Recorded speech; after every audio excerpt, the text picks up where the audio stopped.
Game 7 of the Cape Cod League season for the Hyannis Harbor Hawks, just about a half hour away here on the Hyannis Harbor Hawks Digital Network.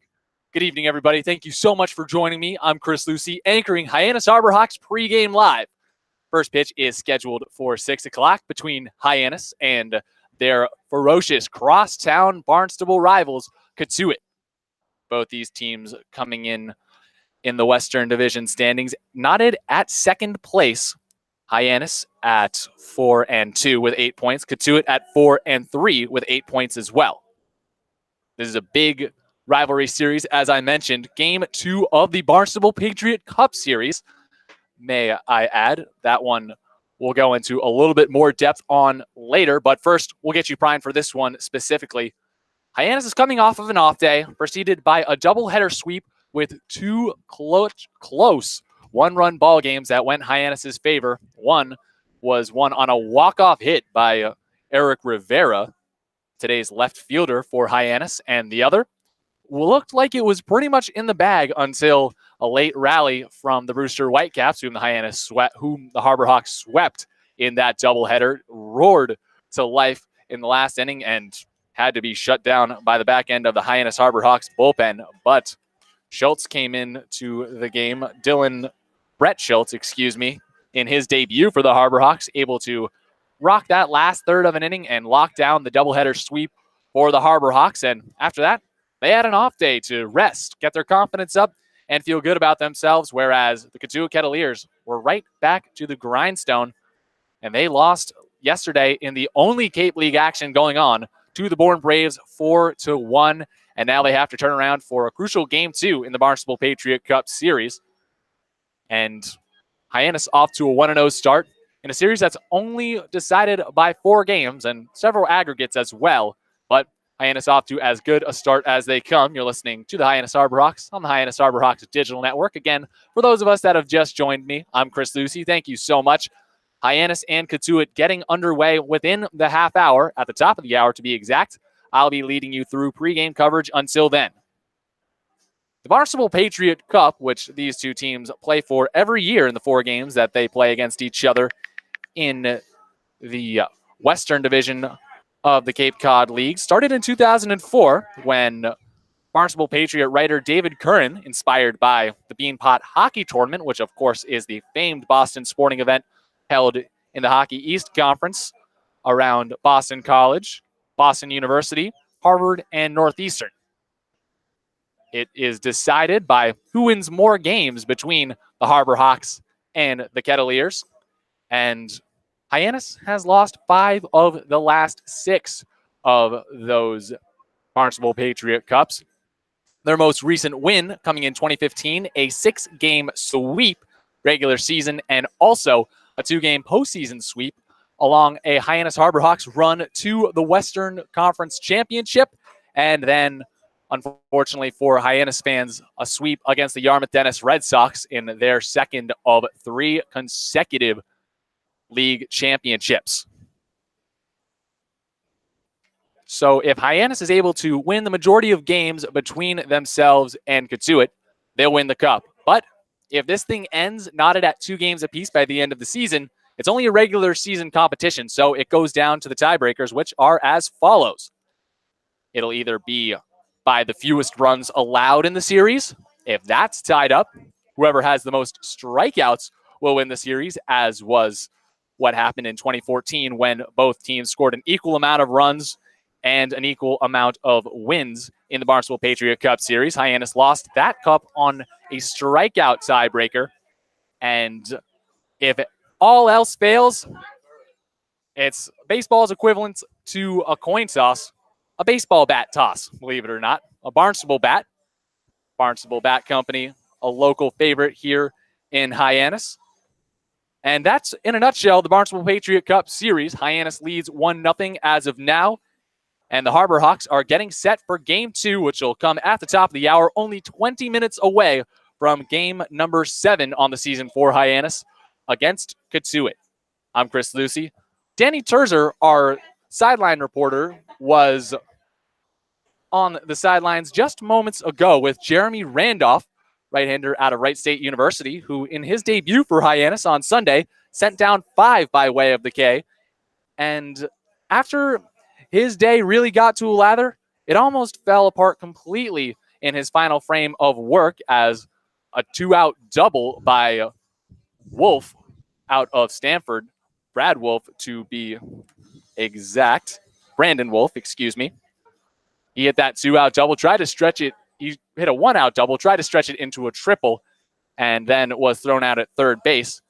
Tough sequence for the man out of Wright State. That was how he ended his day, but still a stellar day for him. Again, 5 strikeouts in his debut, and he spoke with Danny Terzer earlier today about what went right and what needs a little bit of work. Let's take a listen.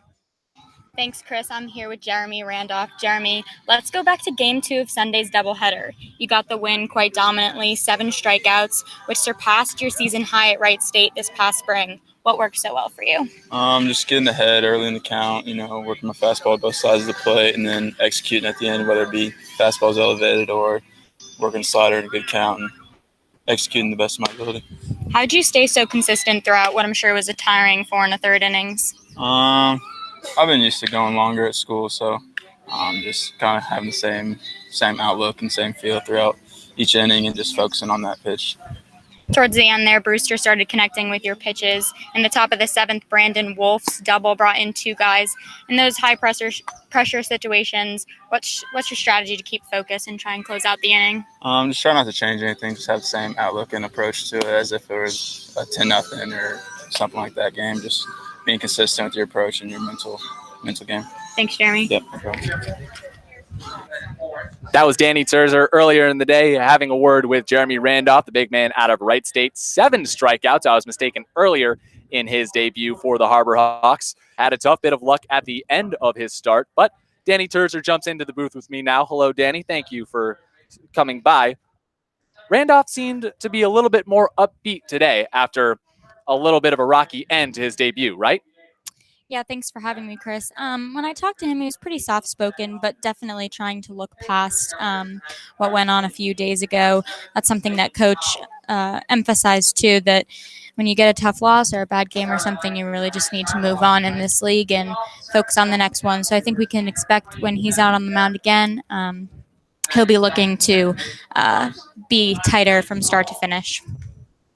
Absolutely. I'm Chris Lucy, Danny Terzer, the sideline reporter for the Hyannis Harbor Hawks, in the booth right now, leading us up to first pitch between Hyannis and Cotuit in Game 2 of the Barnstable Patriot Cup Series. And Danny, the Hawks had that doubleheader sweep on Sunday, and then Monday they had an off day. And despite an early season rainout against the Commodores, Coach Gassman decided to keep that off day sacred and give his guys some rest. What was his reasoning behind the decision? Oh, he was very adamant about keeping Monday as a day off. You know, he thinks that he needs to give these guys the off day that they deserve to collect themselves, especially since a lot of them haven't been here too long, getting into their routine, settling in, and things like that. So it was very, very important that he allowed his guys to take a day off, especially after a doubleheader. You know, they went into extra innings in the first one. So it came at perfect timing for the Harbor Hawks. Coach Gassman, the 10th-year man, very familiar with how the season ebbs and flows out here in Cape Cod, saying that off day has to be sacred early on in the season. Makes sense. Danny, your eye on the sideline. I know I have to let you get down there in just a second, but before you go, you were down there earlier today, and you had a chance to observe the team and kind of gauge where they're at now as opposed to where they were at Saturday or Sunday. Have you seen any change in demeanor necessarily? I think they got a lot of energy today. They, make sense since they had a day off. They're coming off a 2-win streak. So I think, like I said, people are settling into their routine, into their games. We saw Rivera had his first 2 hits of the Cape, and I think some of those initial nerves are fading for a lot of these guys. Confidence is up in themselves and their teams. So I'm sure after a day off, they're excited to get back out here, try and get another win, extend that streak. Awesome, Danny. I'll let you get down to the sideline. Thank you so much for joining me up here in the booth. Hyannis winners of 4 of their last 5 games, and Danny Terzer observing that the team is in good spirits after the off day as well, following a 2-game sweep of the Brewster Whitecaps in a Sunday doubleheader.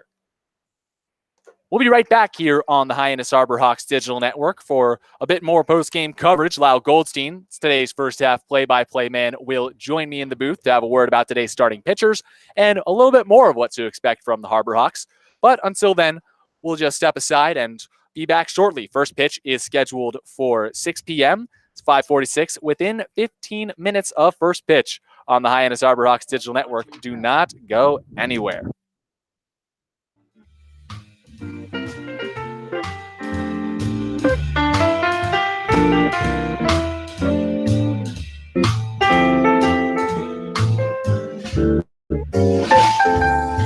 Magic Works Media copyright.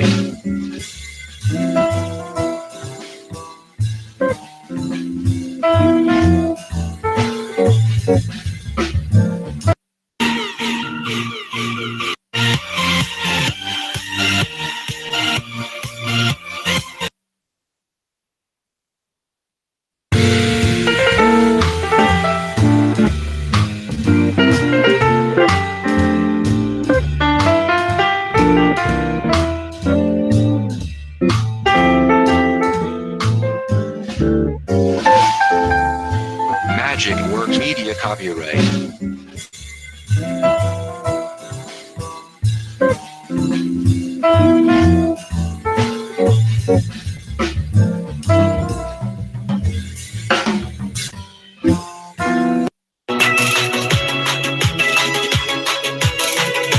You're listening to the Cape Cod Baseball League on the Hyannis Harbor Hawks Digital Network. Let's get you back to the game.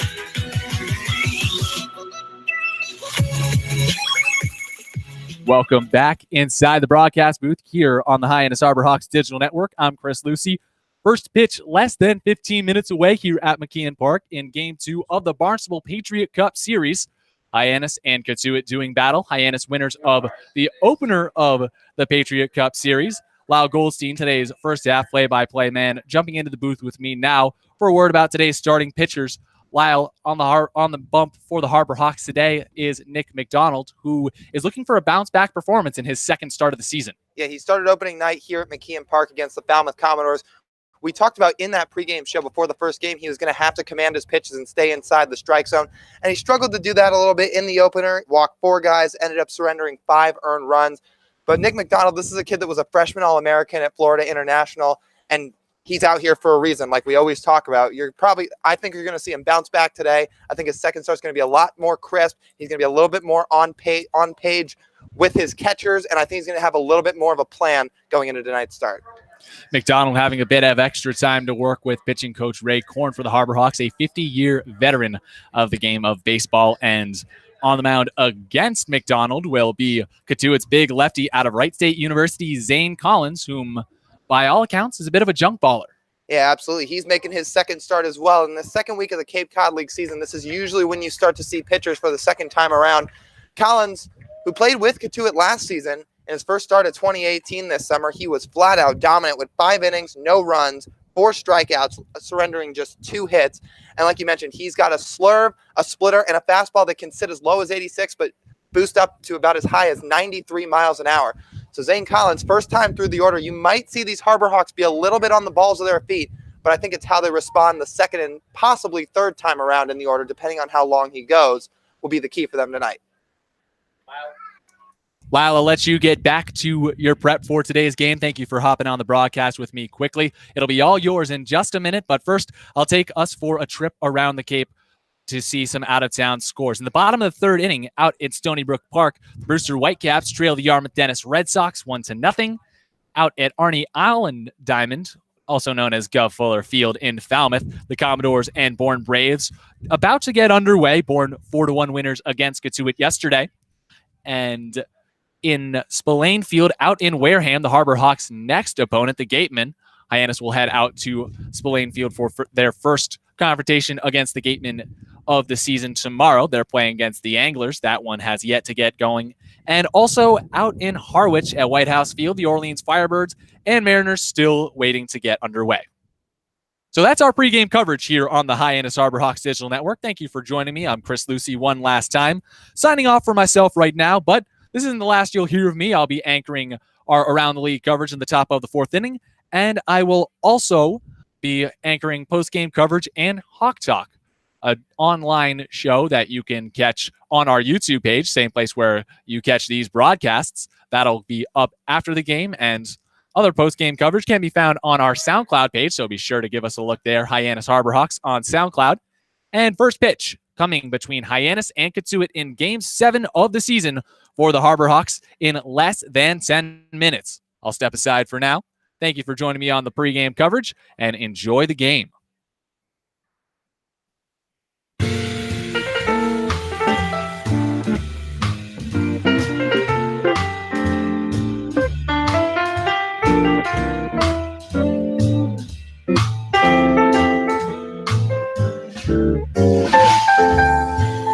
Magic Works Media copyright.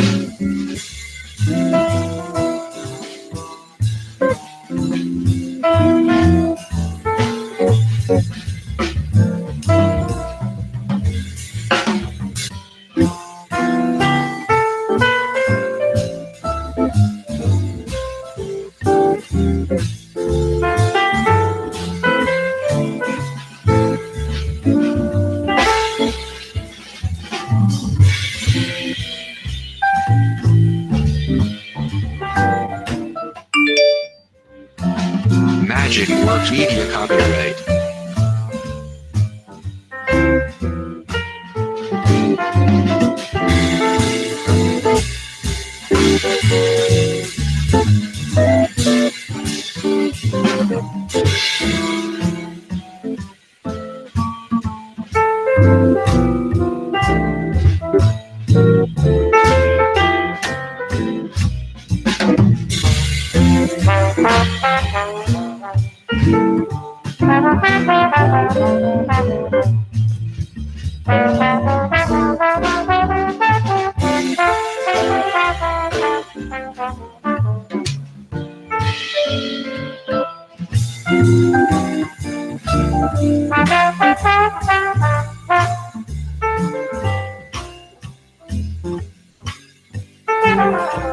Magic Works Media copyright.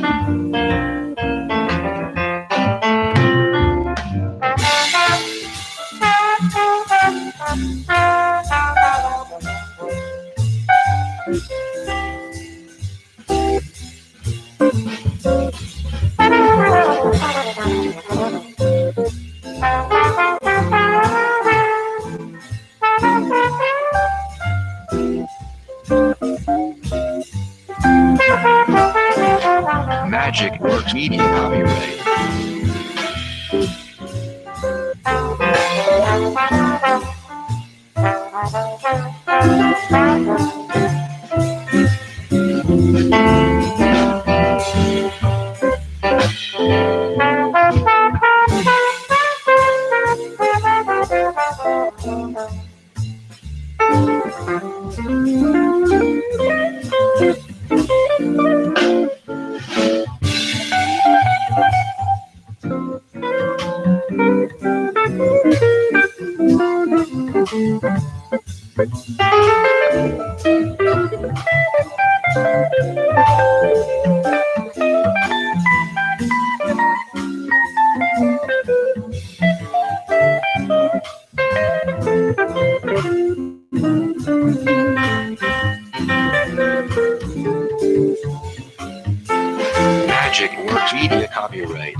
Works Media copyright.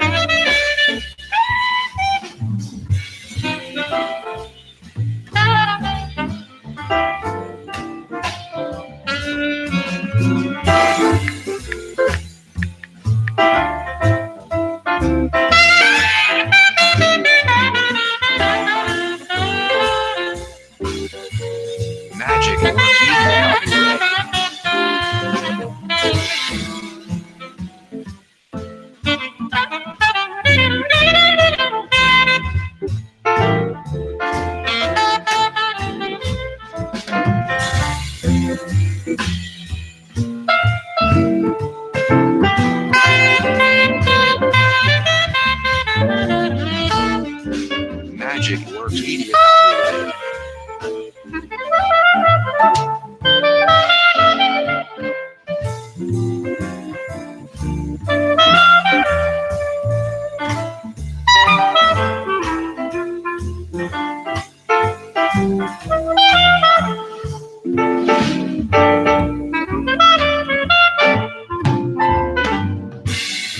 Magic Works Media copyright.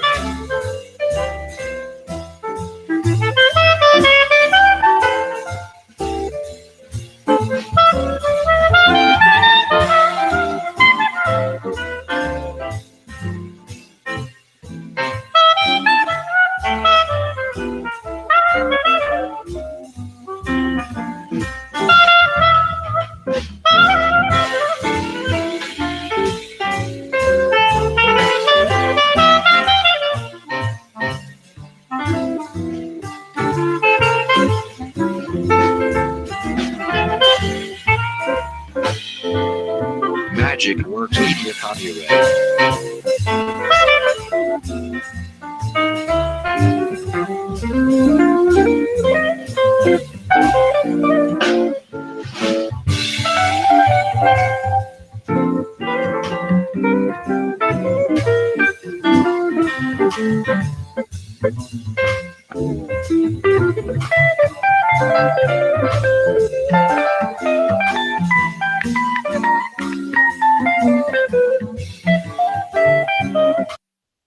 MusicElf.com.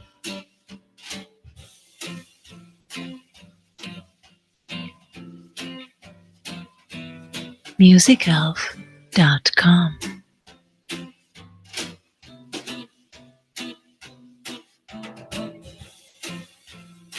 MusicElf.com.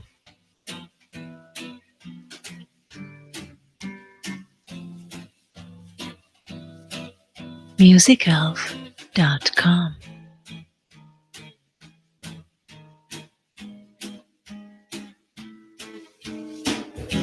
MusicElf.com.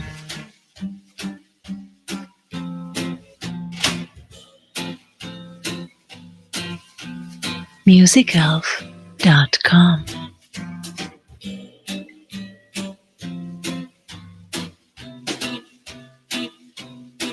MusicElf.com.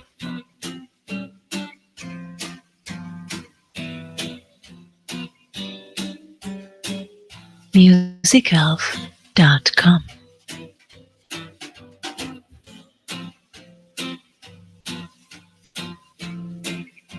MusicElf.com.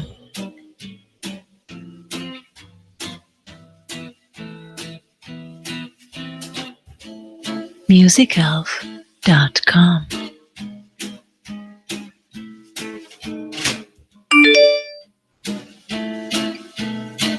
MusicElf.com.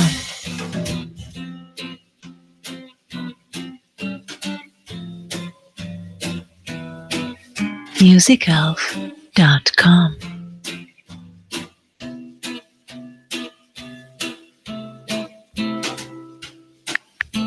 MusicElf.com.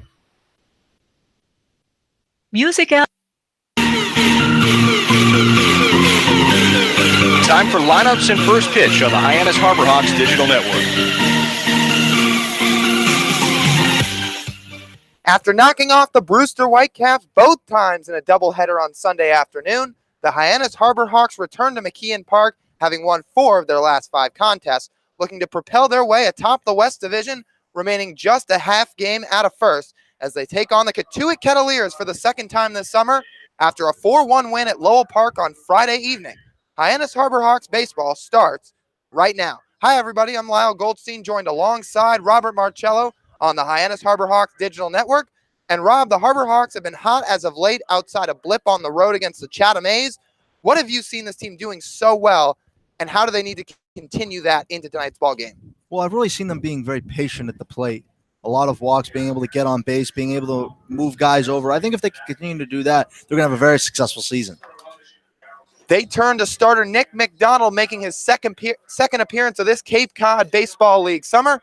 And his first start against the Falmouth Commodores on opening night last Tuesday went just 2 2/3 innings, gave up 5 earned runs on 4 hits, 4 walks, and struck out 5. And that was a 10-4 win in favor of the Falmouth Commodores. Against the Cotuit Kettleers, he's set to face the top of their lineup here in the first, led off by Will Robertson, Thomas Dillard, and Zach Bierman. Robertson plays his baseball over at Creighton. Dillard out of Ole Miss, and Zach Bierman, Coastal Carolina. The left-handed left fielder in Robertson steps into the box. Set to face Nick McDonald, the right-hander out of Florida International. His first pitch is a fastball down low. First pitch start at 6:02 p.m. Out of the windup, McDonald working quickly. Another fastball just away, 2-0 the count. The rest of the Kettleers lineup, Bo Brundage out of Portland hitting cleanup, Corey Wood out of Coastal Carolina playing second base. As the 2-0 offering from McDonald is a swing and a high fly ball into shallow center field. Barefoot moving a couple steps in, settles under it, and makes the catch for the first out of the inning. Great pitch there by McDonald, being able to get the guy popping out to center field. You always want to start out on the game in front. Jacob Goldfarb, the right fielder, hitting 6th. Eric Jones out of Davidson playing third base and hitting 7th. Adam Oviedo, the TCU shortstop, in the 8th spot. And rounding out the 9, Zach Humphreys, the TCU catcher. Time's called as McDonald steps off the mound to tie his shoe. Head coach Chad Gassman and home plate umpire in Rudy Firmback taking a visit out to the mound. Looks like to have a quick visit with their pitcher and McDonald. Rest of the infield coming in for a quick conference.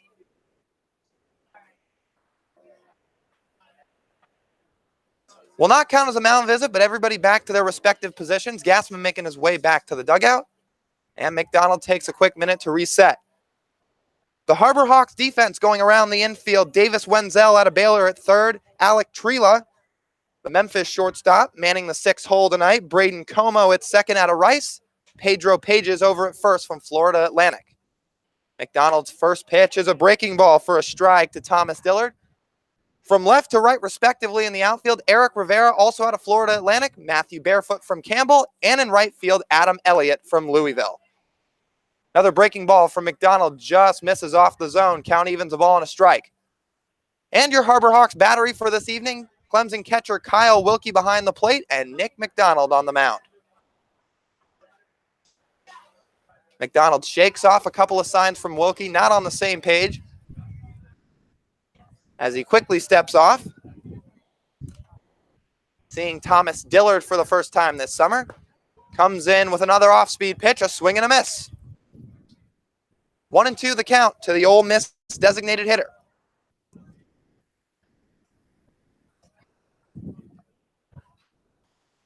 McDonald shaking off another couple of signs, kicks and fires. Right on the outside corner on a breaking ball for strike 3. McDonald records his first strikeout of the evening. Dillard sat down, and 2 quick outs for the Harbor Hawks in the top of the first inning. Definitely a good pitch by McDonald. The second one today really got Dillard shaking.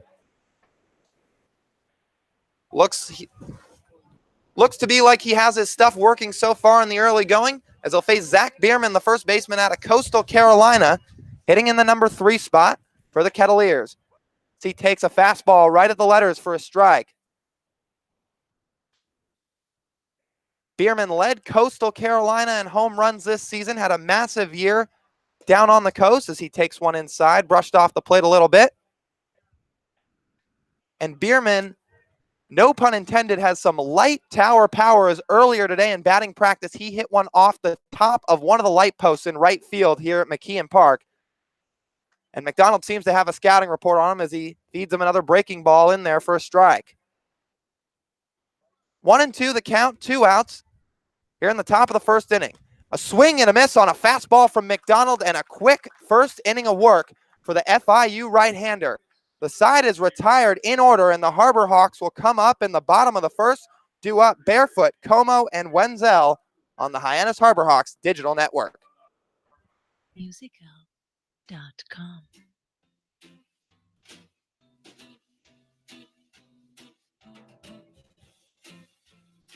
Musicelf.com.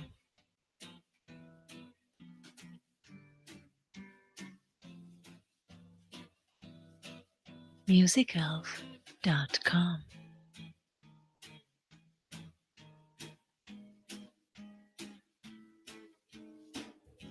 Musicelf.com.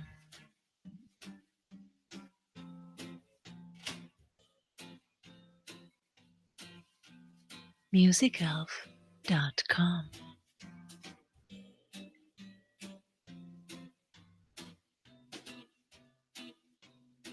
Musicelf.com.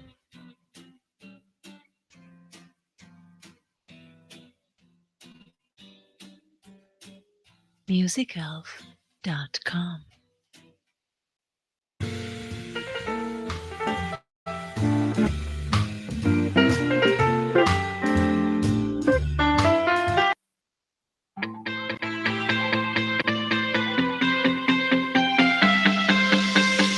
You're listening to the Hyannis Harbor Hawks on the Hyannis Harbor Hawks digital network. Now back to today's voices of the Hawks, Lyle Goldstein and Robert Marcello.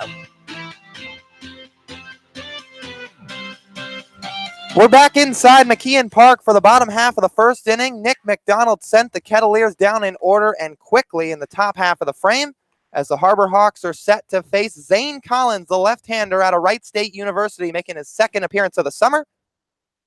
In his last start, as we mentioned on the pregame show, went 5 innings, no runs, just 2 hits. But the Kettleers would drop that game by a final score of 4-2. Bullpen couldn't hold up late to the Wareham Gatemen, who currently sit atop the Western Division at 5-2 coming into tonight. Harbor Hawks lineup for this evening: Matthew Barefoot out of Campbell, set to lead things off in center field. Braden Como hitting second and playing second from Rice. Davis Wenzel in the 3 spot out of Baylor. In the cleanup spot, the 2-way player out of Louisville, Adam Elliott, manning right field. Eric Rivera, the hero of Game 1 on Sunday afternoon, hitting 5th and playing left. Designated hitter Todd Lott out of Louisiana Lafayette, hitting 6th. Alec Trela out of Memphis, hitting 7th. Pedro Pages out of Florida Atlantic, hitting 8th. And Kyle Wilkie rounding out the 9 and doing the catching. Barefoot set to go. Makes his way into the batter's box. Collins on the mound. He'll immediately start from the windup. Wheels and fires the first pitch to Barefoot, a strike on a fastball in the outer half.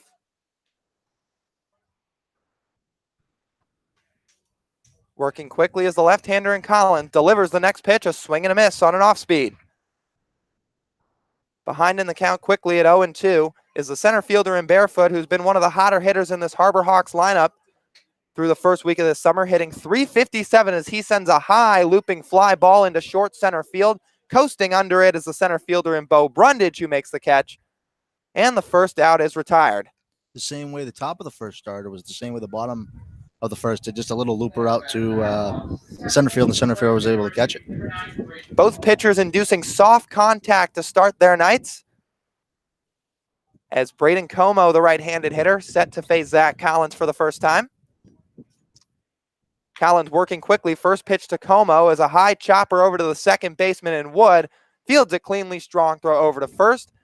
And Como has sat down. Just 3 pitches thrown so far for Zane Collins. Already recorded 2 outs in the first. Davis Wenzel steps in, the number 3 hitter for the Harbor Hawks this evening. In Game 2 of yesterday's contest, he went 1 for 2.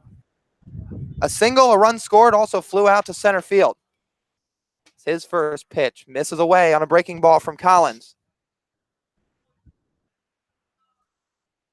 The third baseman in Jones playing even with the bag as Wenzel takes the ball. He's at third, Oviedo at second, Corey Wood, or make that short for Oviedo, Corey Wood at second, Zach Bierman at first. As Wenzel takes a fastball down low, count 3-0. And from left to right for the Cotuit Cavaliers will be Robertson, Brundage, and Jacob Goldfarb. 3-0 fastball in the dirt. Davis Wenzel draws a 4-pitch walk after Zane Collins threw just 3 pitches to the first 2 batters. And the Harbor Hawks have a man on first with 2 outs for the cleanup hitter in Adam Elliott. Wenzel, they're really the only batter so far this inning that's been patient for the Harbor Hawks, being able to get that 2-out walk. Every batter's plate approach is a little bit different. Barefoot, a little bit more aggressive in counts, swinging early as he did in his first at bat, as Elliott takes a fastball high out of the zone. But Wenzel, as you mentioned, very patient, not swinging at anything off the zone, and got 4 straight balls, worked an easy walk. Next pitch to Elliott, another fastball. That one catches the inner half of the plate for strike 1.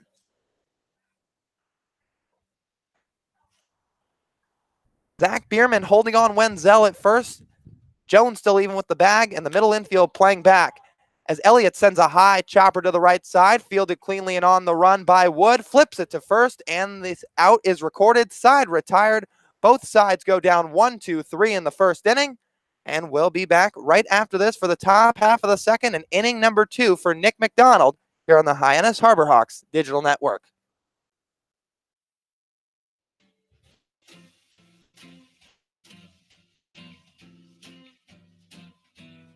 MusicElf.com.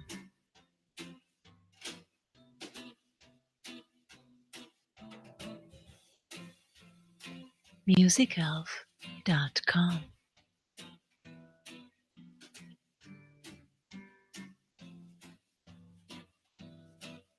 MusicElf.com.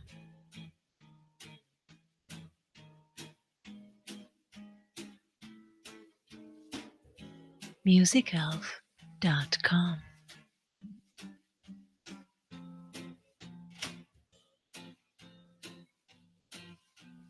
MusicElf.com.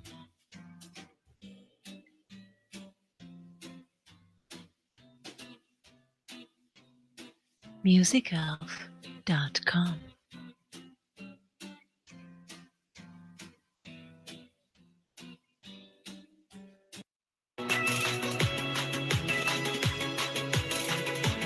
Back to Chad Gaspin making all the right moves on the Hyannis Harbor Hawks Digital Network.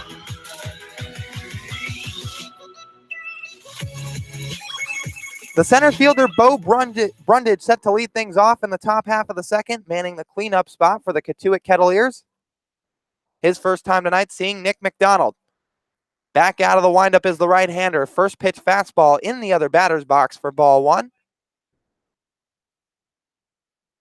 The left-hander in Bo Brundage recorded the first out of the bottom of the first, tracking down an easy fly ball in short center field, much like his counterpart in Matthew Barefoot for Hyannis. He swings at that pitch and sends a high fly ball into the right center field gap. Both Elliott and Barefoot going for the ball. Elliott making the call, Barefoot backing out, and he squeezes it for the first out of the second.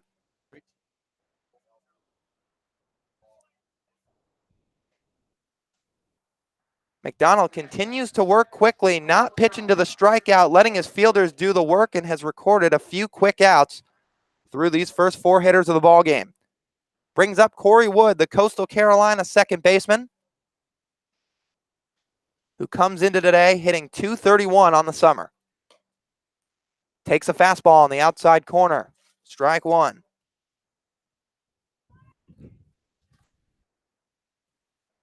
Outfielders playing straight up, very deep in right field, is Adam Elliott.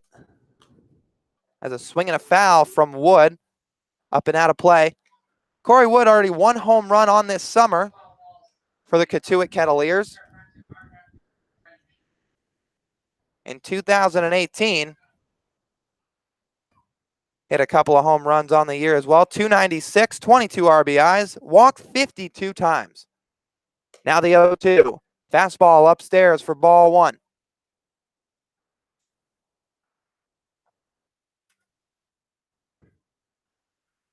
McDonald looking to record his 3rd strikeout of the early going. Two so far tonight on the evening, one looking, one swinging. As a swing and a foul down the left field line and out of play from the hitter in Wood keeps him alive in the at-bat.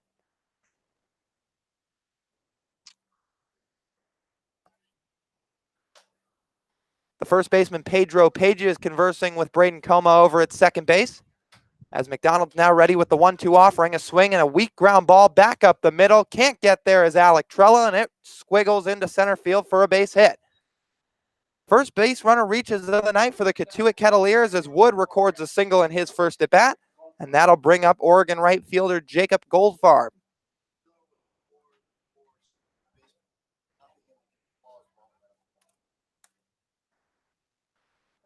Well, Goldfarb steps in to face Nick McDonald. Making his Cape Cod Baseball League debut tonight. As we mentioned, played his baseball out in Eugene at Oregon, and he had some type of year after missing the entire 2017 season due to injury. So he swings at the first pitch, taking off for second is Wood. Throw down by Wilkie. In time, and they got him. Tag applied by Alec Trella.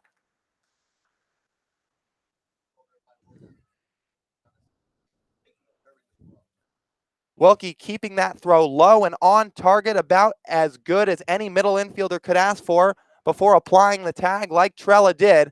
Two quick outs again here for McDonald in the second inning. Pitch was called a strike to Goldfarb, count 0-1. McDonald from the windup. Next offering, off speed on the outside corner, strike two.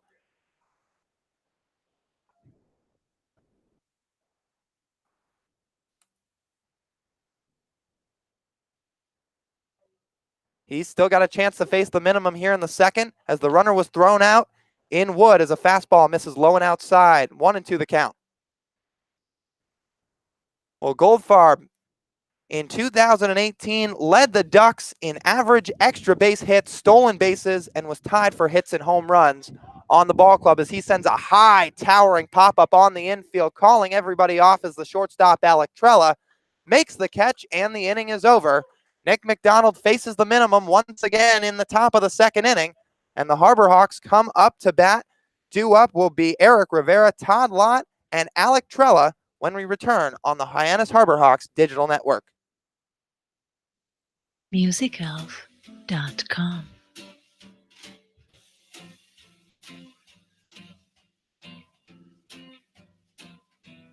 MusicElf.com.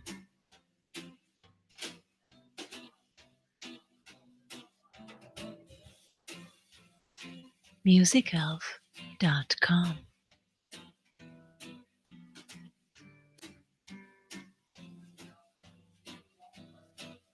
MusicElf.com.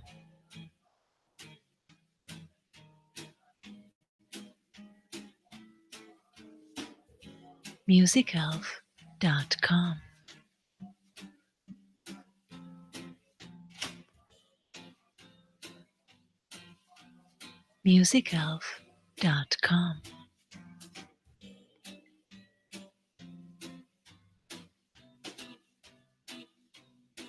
MusicElf.com. MusicElf.com.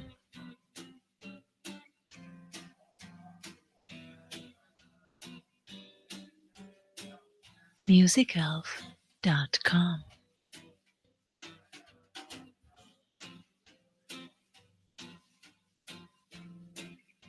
MusicElf.com.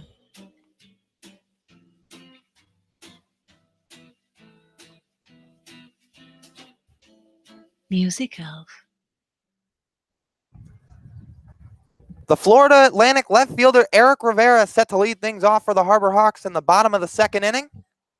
Inning number 2 of work for the Wright State left-hander Zane Collins, who recorded the first 2 outs in 3 pitches in the first frame, walked Wenzel on 4 pitches, and then induced soft contact to Adam Elliott on a weak ground ball to second. First pitch to Rivera, a fastball in the dirt. Rivera, the hero of Game 1 in the doubleheader against the Brewster Whitecaps, with that walk-off single down the right field line. He takes a ball down low again, ball 2. Rivera's job as a leadoff guy here is be able to take some pitches, get this guy's pitch count up. He takes a third pitch, that one on the outside corner for a strike on a fastball from Zane Collins. continuing to work quickly from the windup. Next offering to Rivera. Ground ball out to the shortstop on a couple of hops to Oviedo. Fields it cleanly, throws on to first, and Rivera's sat down. One away here in the bottom of the second. Rivera's speed really forces these infielders in the Cape Cod Baseball League to be able to get the ball out quicker. And I noticed in the first game there was a couple of errors because of that. Rivera, you often see him in the 1 or 9 spot in that leadoff role or second leadoff role, as they like to call the number 9 hitter at times, but finds his way in the number 5 spot for the Harbor Hawks tonight. As Robert mentioned, some great speed as Todd Lott sends the first pitch foul down the left field line.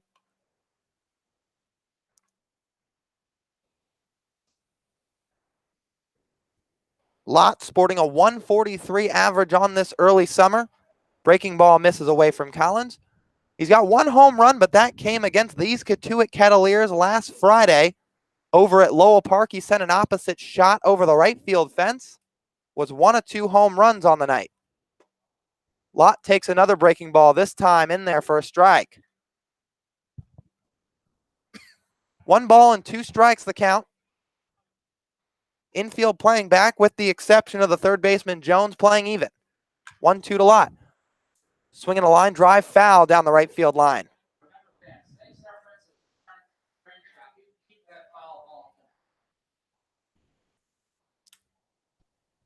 Now Collins taking his time getting the sign from the catcher and Humphreys. 1-2 offering. Off speed, misses away. Looked like a splitter that time. He's a 3-pitch guy, has a splitter, what they call a slurve, meaning in between a curveball and a slider, as well as a fastball. As Lott swings at that heater and sends it off his foot. Stays alive in the at-bat. Count still 2-2.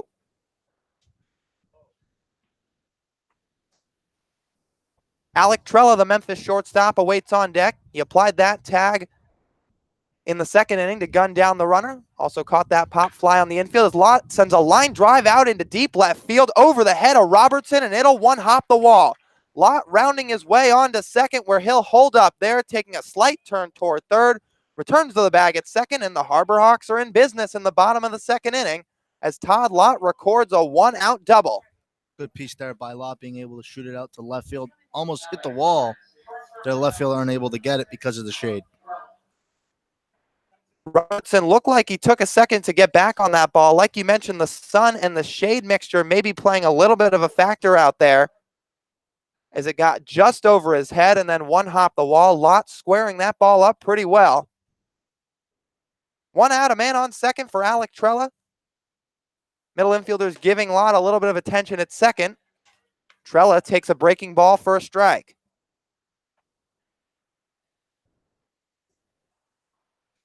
Collins now going from the set. Fastball on the outside corner, 0-2.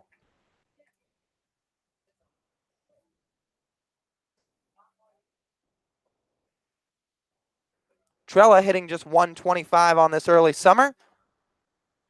Looking to turn things around, much like his teammate in Rivera, as he swings and misses through that breaking ball for strike 3.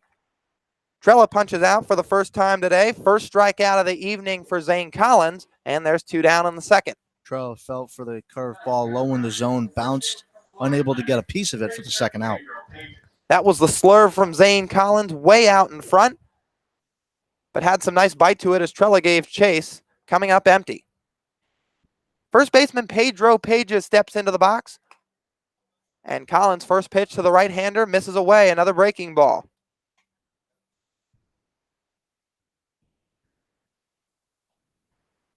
Todd Lott getting his 2-out lead at second. The pitch to Pages is a swing and a fly ball, foul down the right field line and out of play.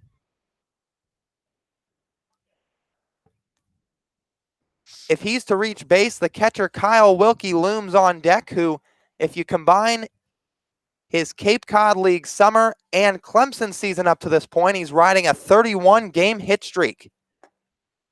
Pages takes a fastball low, now 2 balls and a strike.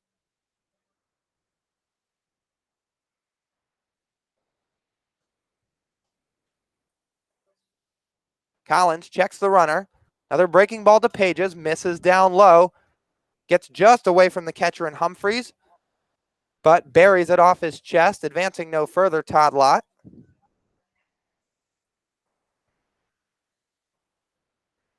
Count now 3-1. Page is into a hitter's count, likely looking for something straight to drive in the runner in Lott as Collins steps off the mound. Doesn't throw over. Lott back to the bag in time. We saw Humphreys in the first meeting Cotuit earlier this year doing a very good job. Good example there. Page is hitless in both games of the doubleheader, but takes that fastball up and away for ball 4. Pedro Pages jogs down to first, and the Harbor Hawks have men on first and second with 2 outs for the catcher out of Clemson and Kyle Wilkie.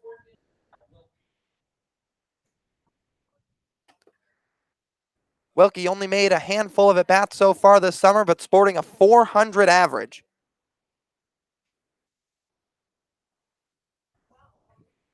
Had a fantastic year over at Clemson.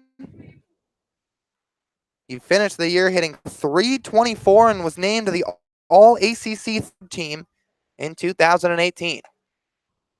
Kyle Wilkie takes a first pitch fastball right at the knees for strike 1.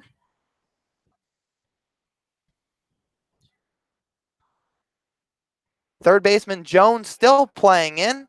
Rest of the infield back and the outfield straight up as Wilkie sends a line drive right at the first baseman Zach Bierman, who gloves it for out number 3.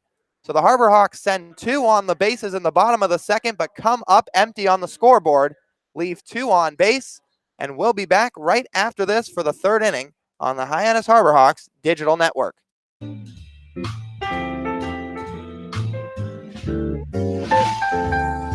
Magic Works Media copyright.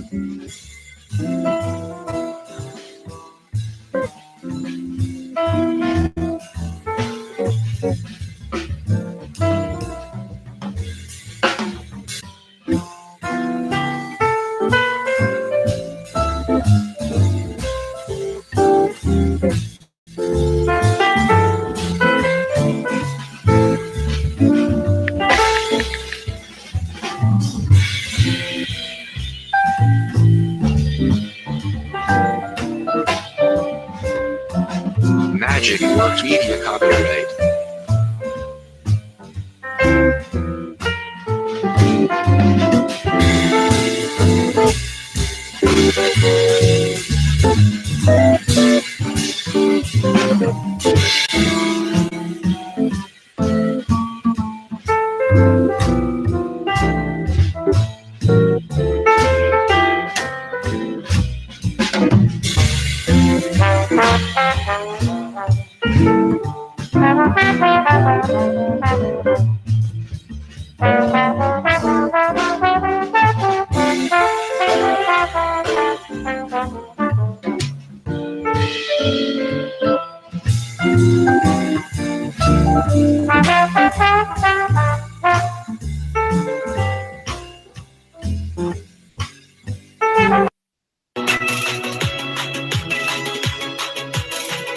You're listening to the Hyannis Harbor Hawks on the Hyannis Harbor Hawks Digital Network.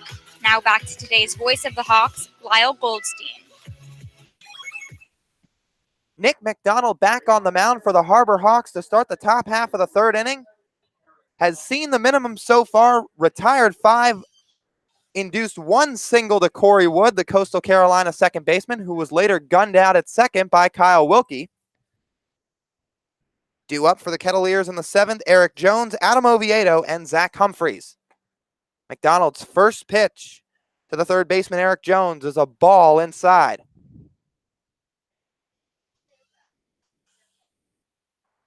Two strikeouts thus far for McDonald. Also induced 3 fly balls in the early going.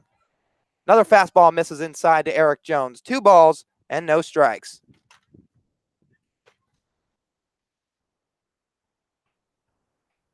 Jones was named to the Johnny Bench Award Watch list, a list consisting of some of the best college catchers around the country as he swings and fouls that pitch off right behind home plate, just getting a piece of it, 2-1 the count.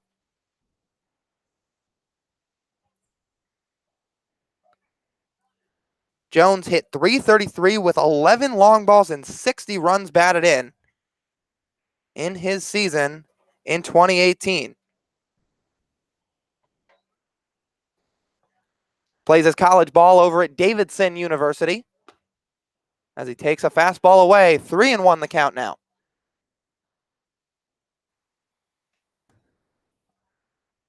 McDonald had very good control of the zone, using both his fastball and his breaking stuff very effectively through the first 2 innings.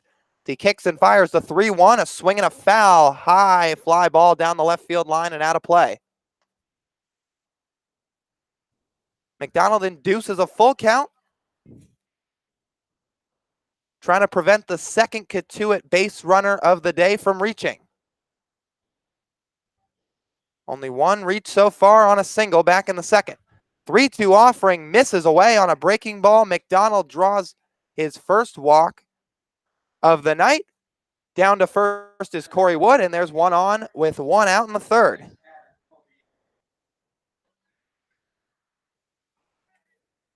First free pass allowed for McDonald tonight. Walked 4 in the opener against the Falmouth Commodores, where they dropped that game 10-4 here at McKeon Park. He's set to face Adam Oviedo, the TCU shortstop. McDonald picks off and throws over to first. Back safely is the runner in Jones.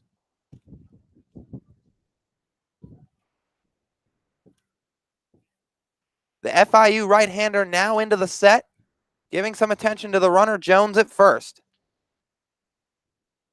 He comes home. The pitch to the hitter in Oviedo, a fastball on the outside corner for strike 1. Now the right-handed hitter in Adam Oviedo, in Saturday's game against the Orleans Firebirds, he hit a grand slam, which ended up being the deciding factor in a 6-2 win over at Eldridge Park. But from words around the league, it was regarded as a questionable call, to say the least, as McDonald picks off and throws over to first again with Jones back safely, as it sounded like the ball he hit was right down the line and looked to be well foul, but was called a home run by the umpiring crew, which obviously plated 4 runs and pushed them out to the 6-2 lead, resulting in the victory. As Oviedo takes another breaking ball, this time outside. 2-1 the count. Oviedo this summer hitting .167. So that grand slam being the highlight of his first week, to say the least. McDonald's 2-1. Fastball in there for strike 2.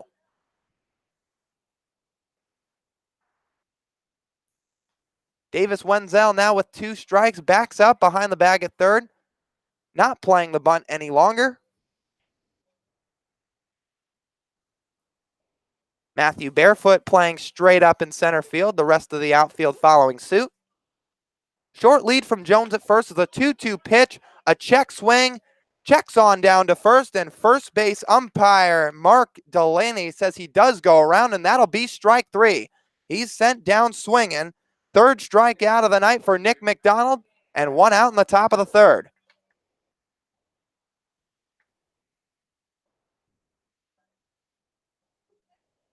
The TCU hitters for the Cotuit Kettleers going back-to-back this evening, now with catcher Zach Humphreys stepping into the right-handed side of the batter's box.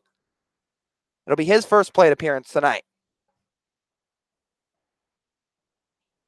McDonald wheels and fires the first pitch, a fastball just outside. 1-0 to start things off to the TCU catcher. Hitting just .182 on this young summer. The bottom third of the Kettleers order, nobody hitting above .220. While the top of the order, everybody hitting above .300. A strike on a fastball taken by Humphreys as the count evens. Robertson hitting .393, Thomas Dillard .333, and Zach Bierman .304.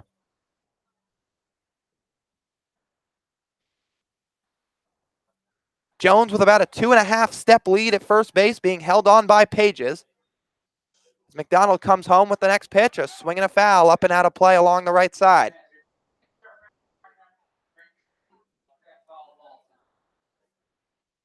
Two balls and 2 strikes the count.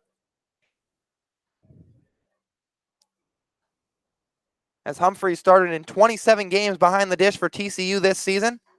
Just finished his freshman year where he hit .267 with 19 runs batted in. McDonald checks the runner. Now comes home with the 2-2. A weak swing and another foul. Down the right side again. Fighting off an outside fastball, the catcher, Humphreys. Looking to get a little bit of a rally going with 1 man on, 1 out, still a 0-0 ball game in the top of the third.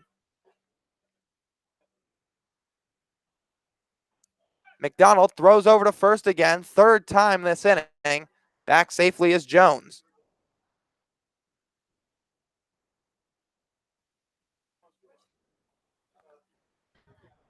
McDonald keeping a close eye on the runner. Already 1 man attempted to steal on him, but catcher Kyle Wilkie gunned him down. That was Corey Wood back in the second. As the next pitch is a hanging breaking ball drilled into left field for a base hit between third and short. And moving station to station is each runner. Jones down to second. Humphreys over to first. 2 men on with 1 out. And the Kettleers turn the lineup over back to the top, and Will Robertson set to go for his second at bat.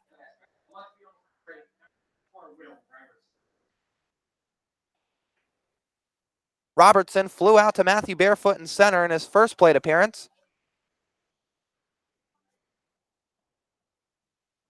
As I mentioned a minute ago, sporting the highest batting average on this Kettleers ball club up to this point, hitting just shy of 400. The right-hander McDonald checking on Jones at second. First pitch into Robertson, inside and low, ball 1. McDonald asked for a new baseball. Granted just that as he steps off the mound for a minute. Talking over a couple signs with shortstop Alec Trella. As Pages is playing behind the runner at first with men on first and second. McDonald from the set fires home, a fastball fouled away. The count moves to 1-1.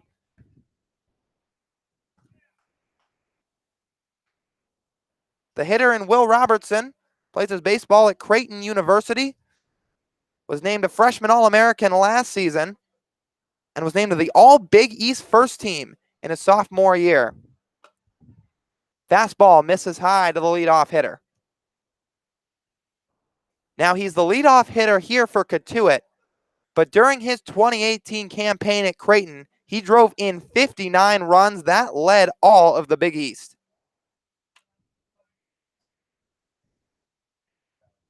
As there's 2 runners on, getting their respective leads. McDonald counters with a breaking ball in there for a strike, drops right into the zone. And now 2 balls and 2 strikes the count.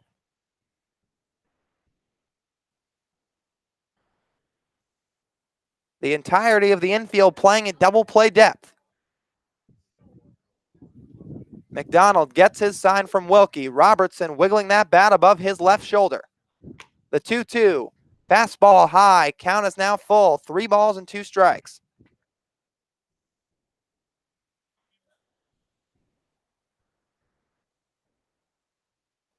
McDonald continuing to go over a couple of signs with the middle infield. Now ready with the payoff pitch. Steps off the mound. Back to the bag in time is Jones. Nice little move there from Nick McDonald. Looked like he was set to come home, but turned around just in time, stepping off the mound. And now the shortstop, Alec Trella, giving some attention to the runner in Jones at second. He moves back. The full count offering.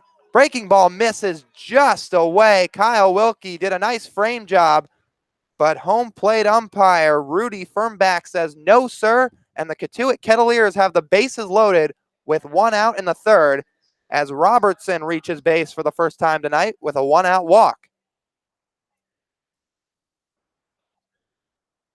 That's now the second walk in this inning and of the ball game for the right-hander in McDonald. With the bases now loaded, he'll go into the windup as Thomas Dillard, the Ole Miss DH, steps into the left-handed batter's box. Back-to-back lefties set to go for the Kettleers. First pitch from McDonald, a changeup missing low.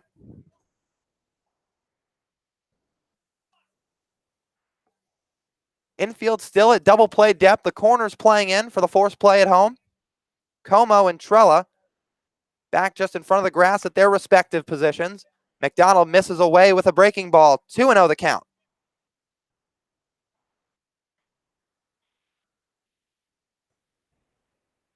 Dillard 8 for 23 on this young summer, along with a run batted in. Nick McDonald from the windup. The 2-0, a swing and a line drive into right field. That'll get down for a base hit. 1 run scores. Digging home from second is Zach Humphreys. He'll score standing up. Moving down to third is Robertson, and Thomas Dillard picks up a 1-out single. The Kettleers strike first in the top of the third. They lead by a score of 2-0.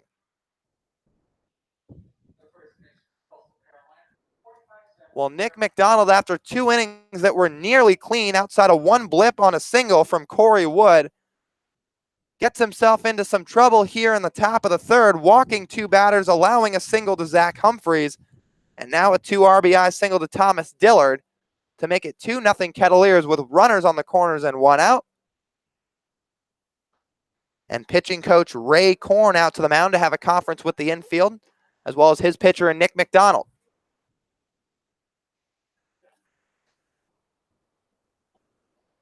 Well, McDonald just an out away from equaling the duration of his last start in 2 2/3 coming against the Commodores. As the meeting concludes, everybody back to their positions. Korn making his way back to the dugout. And McDonald gets set to face the number 3 hitter in Zach Bierman, first baseman out of Coastal Carolina.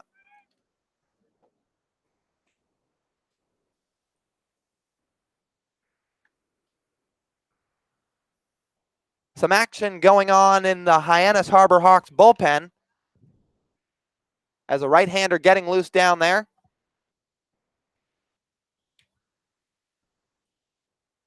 McDonald's got runners on the corners with 1 out. First pitch to Bierman, fastball away. Well, it was the 3rd inning in the Falmouth ball game in McDonald's first start where he got himself into trouble as well, as 5 runners scored in that inning after 2 scoreless frames in the first and second. As he throws over to first, back safely is Dillard. So a little bit of a trend setting here in the early going for FIU right-hander Nick McDonald. Is the 2nd time through the order he's gotten himself into a little bit of trouble both times. The pitch to Bierman, a swing and a miss on a fastball. Count moves to 1 ball and 2 strikes.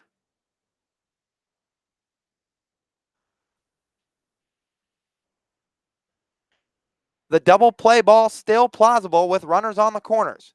Dillard at first and Robertson at third. Pitch from McDonald misses away.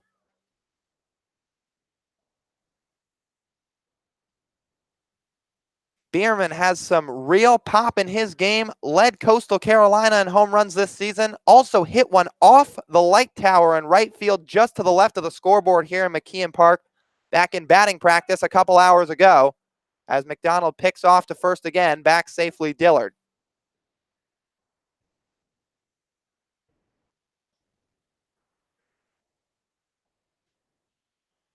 Bierman, a tall, lengthy, left-handed hitter, standing at 6'3", 220 pounds.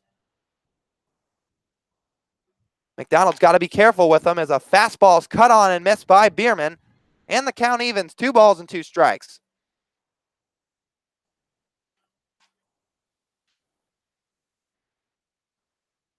The right fielder and Adam Elliott playing fairly deep on the hitter in Bierman. Few steps in front of the warning track in right field. As Nick McDonald set with the 2-2, a swing and a miss on an off-speed for strike 3. Zach Bierman goes down swinging, and there's 2 outs here in the third.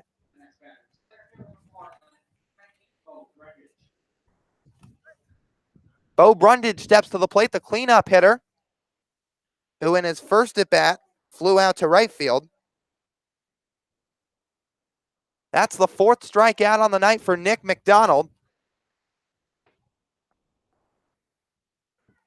As infield coach for the Harbor Hawks, Ron Polk, calls a quick time and goes over a couple of things with his infield.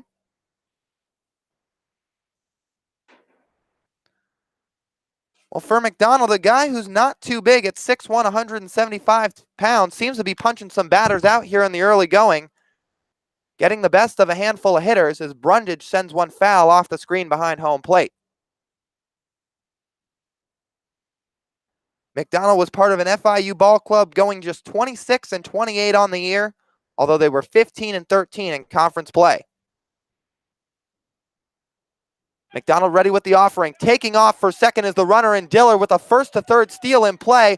Scoring is Robertson from third. Dillard in a rundown, tagged out by Pages. And that will be the third out of the inning, but not before McDonald surrenders a 3 spot to the Cotuit Kettleers in the top of the third. They lead by a score of 3-0 after 2.5 frames of play. We'll be back right after this on the Hyannis Harbor Hawks Digital Network.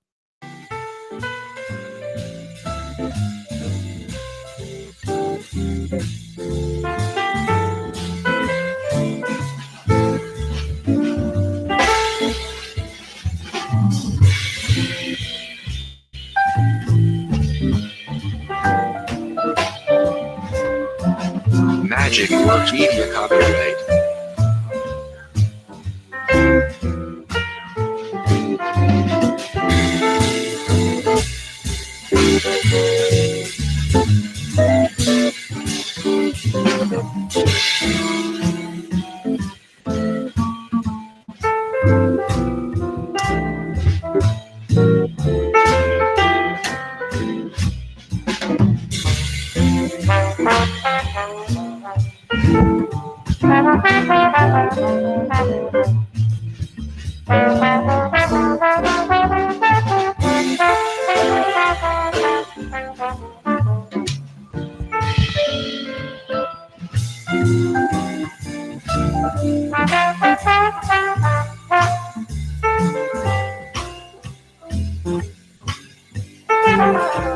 Magic Works Media copyright.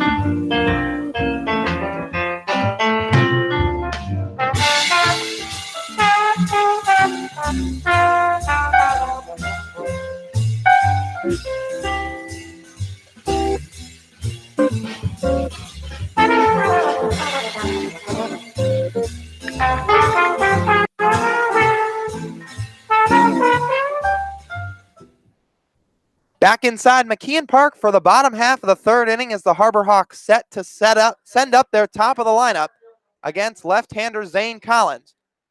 Matthew Barefoot followed by Braden Como and Davis Wenzel. As the Campbell product, Matthew Barefoot set for his second at bat against Collins as he takes a breaking ball in the dirt.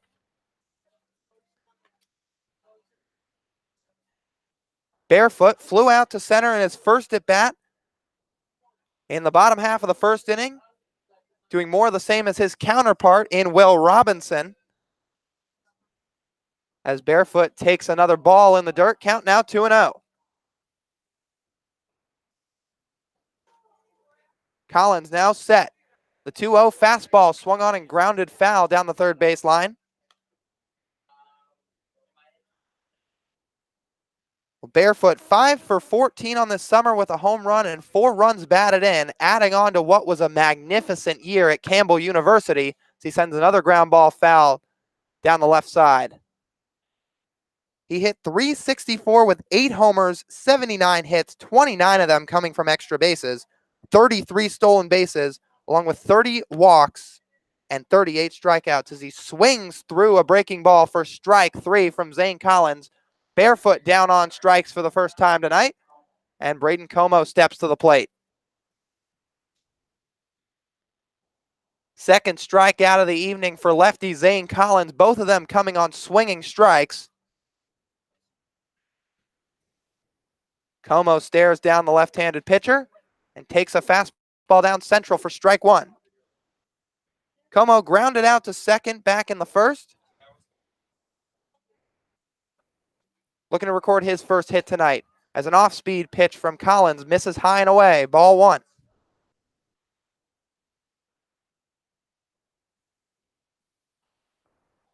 Gets his sign from the catcher in Humphreys. 2-1 fastball misses inside. Como got off to a hot start in this summer, but his average has dipped a little bit as of late, sitting at .250 as we speak. He sends a hard ground ball, one hopper to the third baseman in Jones, fields it cleanly, strong throw to first, and Como sat down for out number 2 in the bottom of the third. So Como squared it up, but right to the third baseman in Eric Jones, playing that ball perfectly.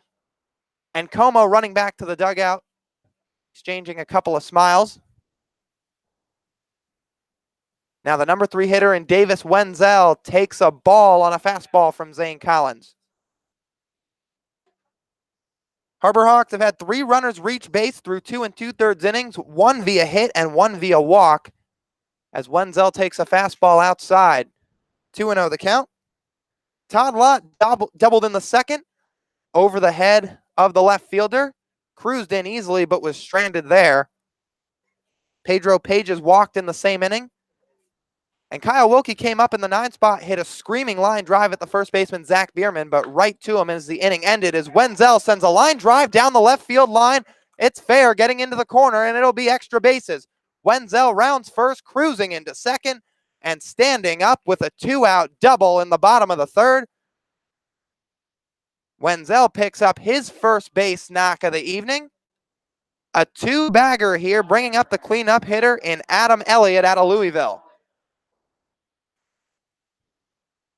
Collins has allowed 2 hits on this young evening, both of them coming off doubles, as Wenzel turned on that inside fastball, going right with it down the left field line as Adam Elliott swings at the first pitch and sends a 1-hopper on the ground to first. Zach Bierman tosses to the pitcher, and Collins just in time for out number 3.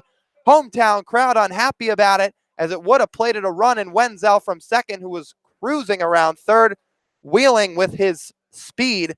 But Elliott sat down for the final out of the third, and the Harbor Hawks put another 0 up on the board, and we're through 3 innings of play at McKeon Park. We'll be back right after this. You're listening to the Hyannis Harbor Hawks on the Hyannis Harbor Hawks Digital Network.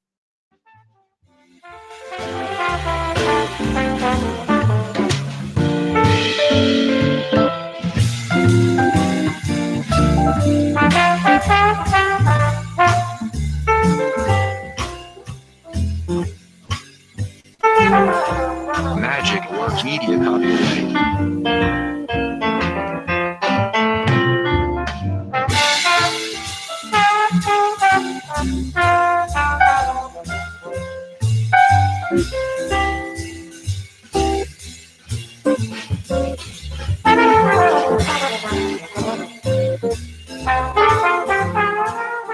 Welcome back into the broadcast booth. I'm Chris Lucy, taking you around the league for the top of the 4th inning. But first, a message from Chatham Bars Inn. Visit the Stars Restaurant at Chatham Bars Inn Resort and Spa for a world-class dining experience. A proud member of the leading hotels of the world, Chatham Bars Inn. All right, back to business. Around the Cape, Yarmouth Dennis up 3-2 on Brewster. 4 innings of no run, 4 strikeout ball from Arizona State's right-hander Alec Marsh has the Red Sox sitting pretty in the bottom of the 5th. The sophomore doing great.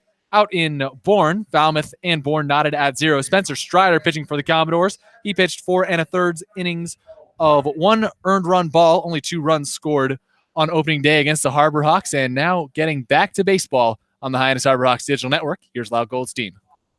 All right, Chris, thank you very much. As Nick McDonald back on the mound for the Harbor Hawks, his first pitch to center fielder Bo Brundage misses away for a ball.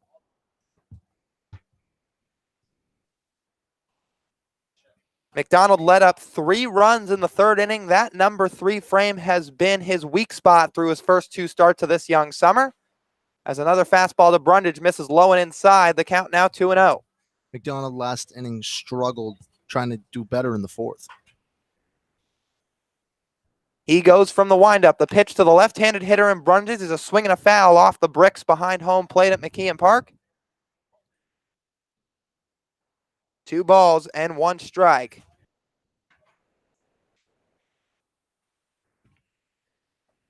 Brundage flew out to right in his lone at bat in the 2nd inning. Cotuit's recorded 3 hits so far in the ballgame as Brundage sends a high chopper to first. Picked up on 1 hop by Pedro Pages, takes it to the bag himself, and the first out is retired in the top of the 4th. Great approach by Pedro Pages there. putting his body semi in front of the ball, not putting it in front as it could have bounced off of him. Steps on to first for the first out. That'll bring up another left-handed hitter in Corey Wood, the Coastal Carolina second baseman.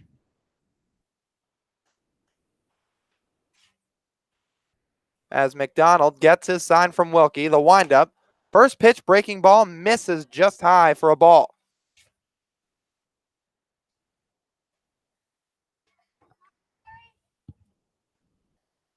Wood recorded the first hit for the Kettleers in this ball game, singled back in the second and was thrown out as he sends a high towering fly ball into short center field. Going back on it are the middle infielders. Como calling everybody off, going off to his right and back, and records the second out of the inning, making the catch on the run. Como ran far for that ball. I thought the center fielder was going to catch it at the start, but Como running all the way over from second base, being able to get the out. Usually you'll see that be the center fielder's ball, but Matthew Barefoot playing very deep out in center field, and despite the speed he has, that was a long run. Nice awareness there by Como, taking charge and making a tough play on a little bit of a difficult angle as Jacob Goldfarb takes a ball from Nick McDonald. McDonald still working from the windup. The next offering to Goldfarb, off speed, swing and a miss, right through it. 1 ball and 1 strike the count.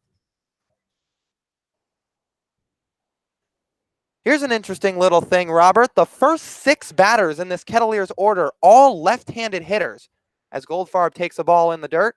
With the right-hander McDonald on the mound, a little bit of a strategy there by Cotuit Kettleers head coach in Mike Roberts, trying to get some favorable matchups as Goldfarb takes another strike. Usually you see during a lineup, the lefties can hit righties better and the righties can hit the lefties better.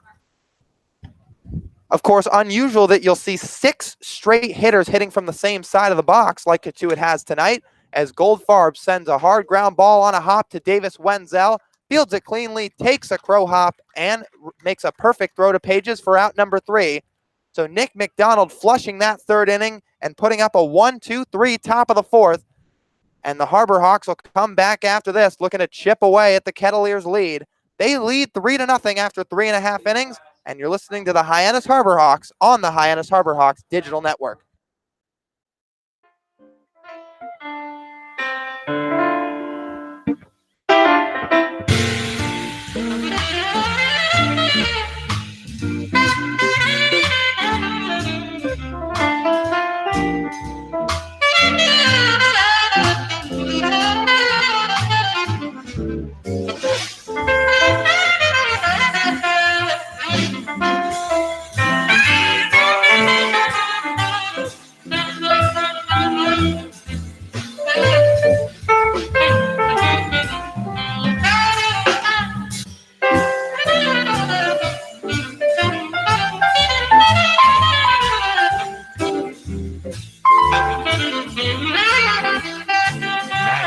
Media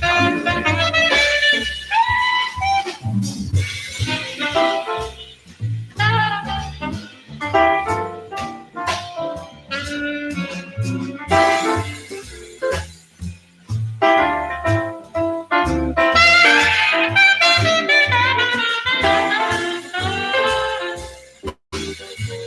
Magic Media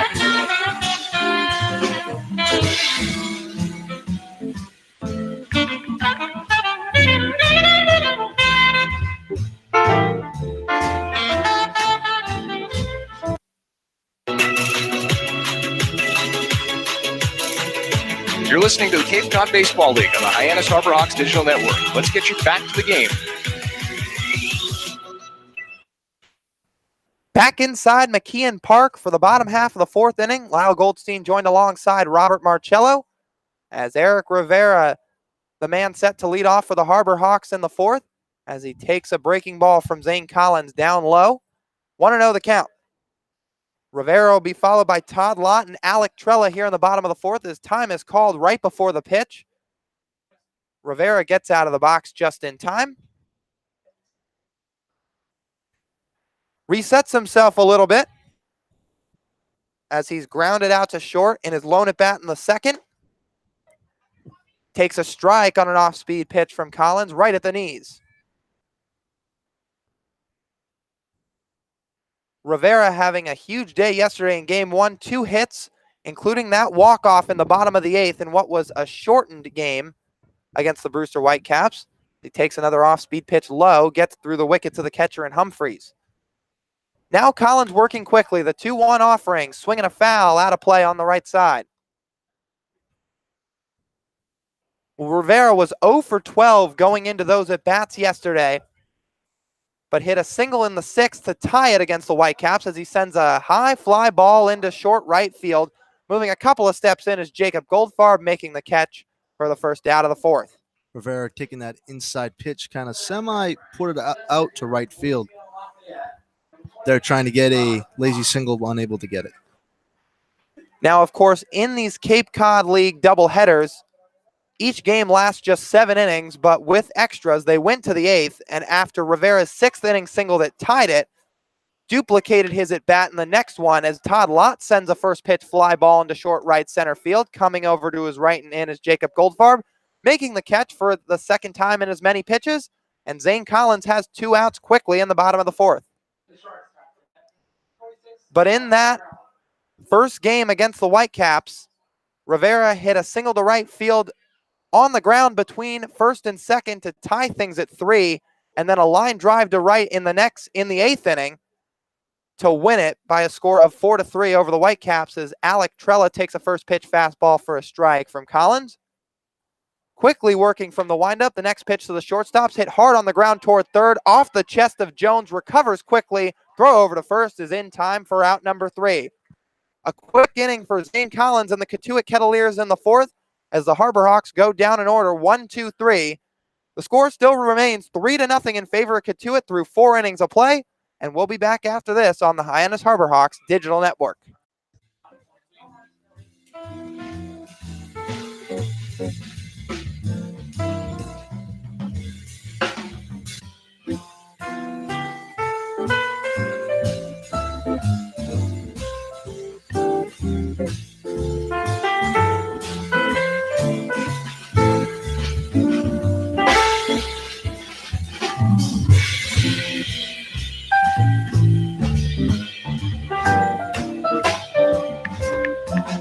Magic Works Media copyright.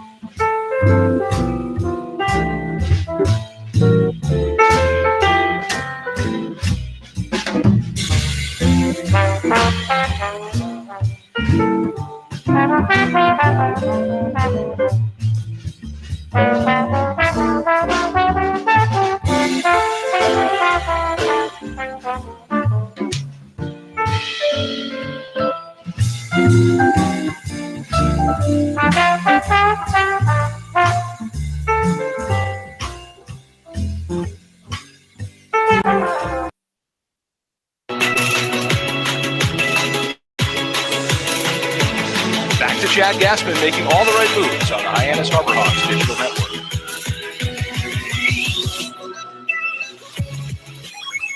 Nick McDonald's day is done for Hyannis after 4 innings of work. The final line on him, 4 innings pitched, 3 hits, 3 runs, all of them earned, 2 walks, and 4 punch-outs.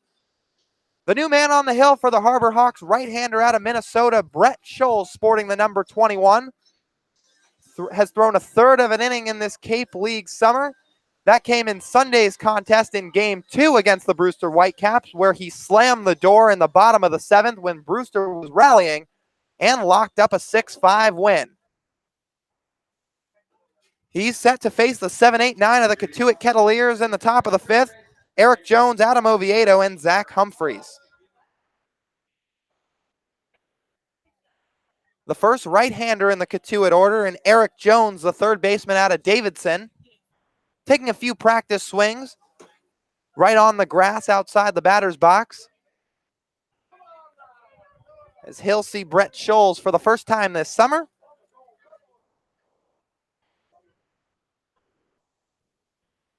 Scholes starting from the windup. A high leg kick, fires home, fastball upstairs for ball one.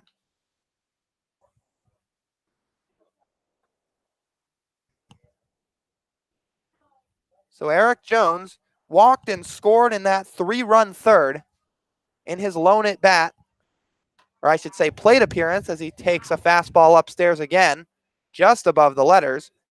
Has yet to record an official at bat here tonight. And he's hitting .217 on the summer.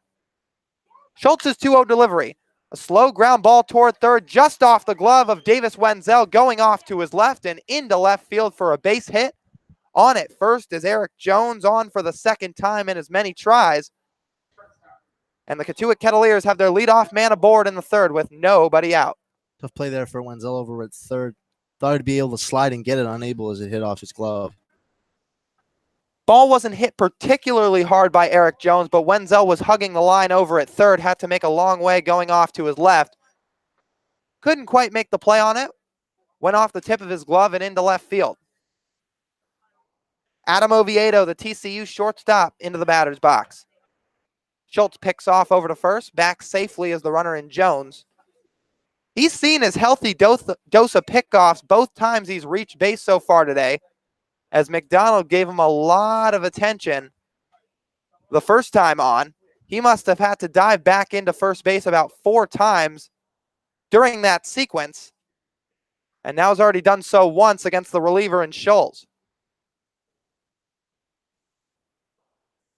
The right-hander now into the set. Delivers home to Oviedo, squares bunt, but pulls back in time. Was a fastball high for ball 2.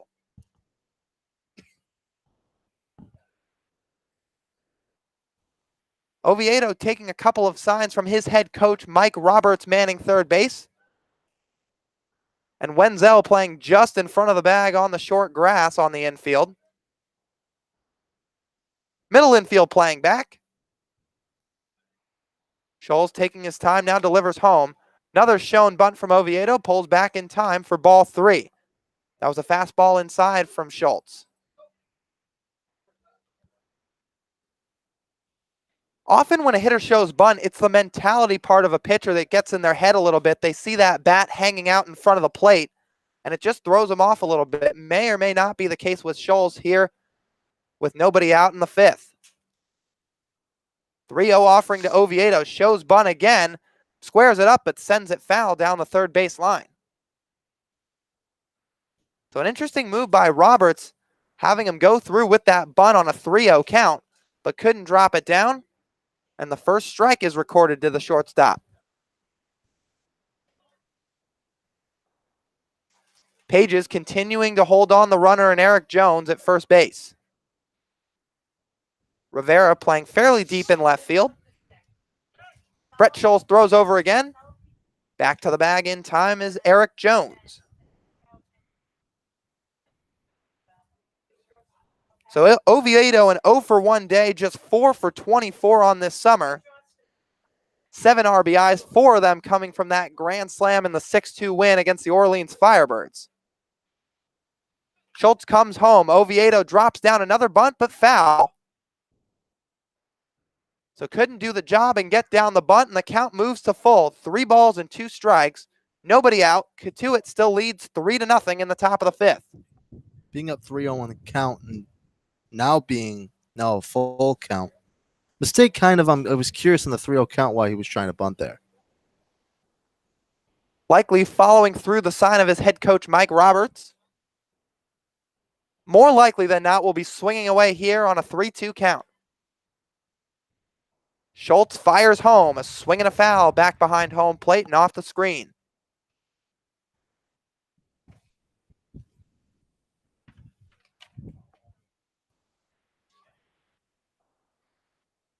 Brett Schultz and his Minnesota Gophers ball club got all the way to a super regional this season where they were taken down in 2 games by the Oregon State Beavers.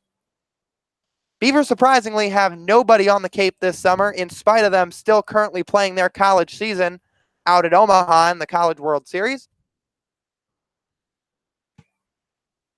Schultz sets at the belt, ready with the 3-2 pitch. Breaking ball just out of the zone. And it appears that now the count will turn to full. The scoreboard just a little bit off here at the hometown park.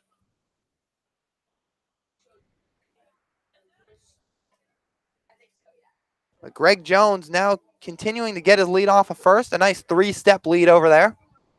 Wheeling that bat from the right-handed batter's box, Oviedo. Now the 3-2 pitch, swinging a ground ball foul up the third base line.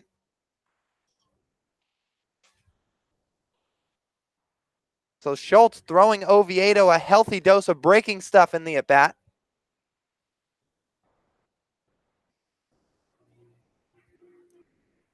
Wenzel now back behind the bag at third. Rest of the infield in double play depth with Pages holding on the runner at first.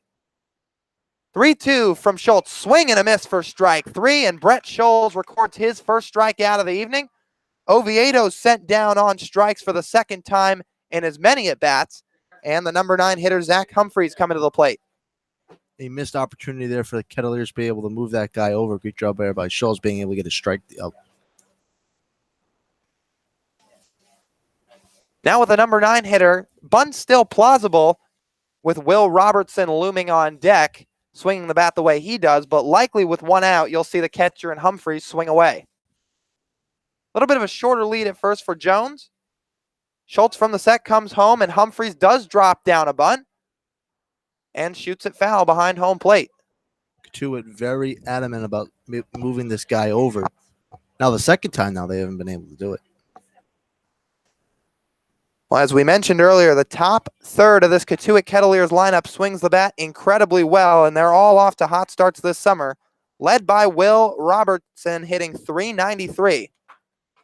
Schultz throws over to first. Jones back safely. We've said that a few times tonight.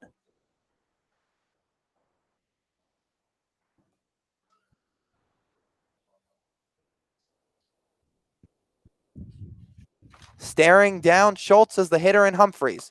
Right-hander comes home with a fastball, just misses off the zone. Ball and a strike now to the TCU catcher.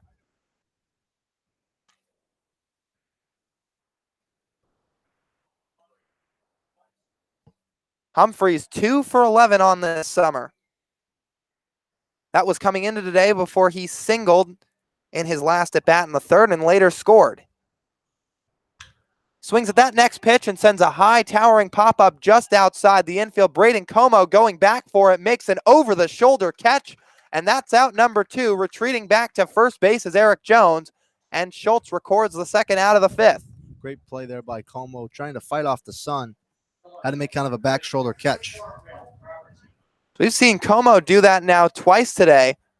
The first time on barefoot, it was unlikely the center fielder out of Campbell was going to get all the way to that ball. But it looked there that Adam Elliott might have had the better angle on it. Regardless, Como calling him off and making a really nice play for out number 2.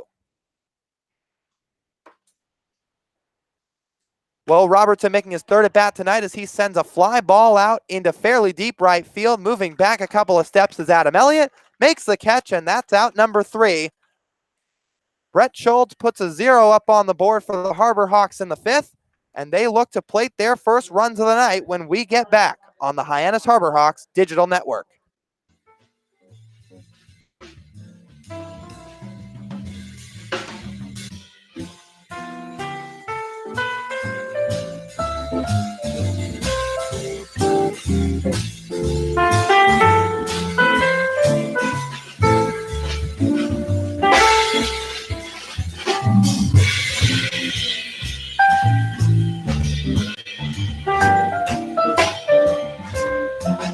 Magic will keep your copyright.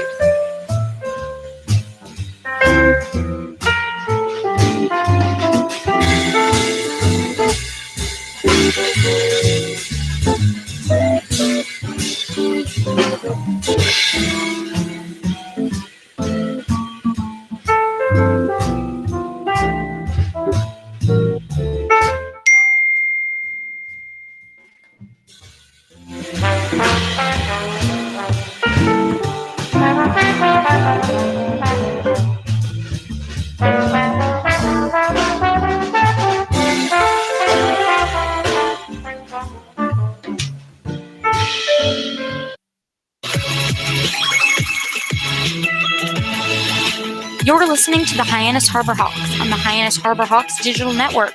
Now back to today's voice of the Hawks, Rob Marcello. Welcome back in the bottom of the fifth. I'm Rob Marcello. Now on play-by-play. Lyle is joining me in the color commentating spot. Pedro Page is leading off for the Harbor Hawks in the bottom of the fifth. Harbor Hawks are down 3-0 if you're just joining us here on the Hyannis Harbor Hawks Digital Network. Zane Collins still on the mound for the Kettleers, pitching very well through 4 innings. Pedro Page is trying to change that with a leadoff hit or walk or any way to get on base. First pitch in the bottom of the fifth is a ball high for ball 1.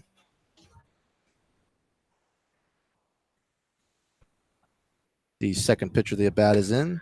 That is a strike just on the outside part of the plate. 1-1.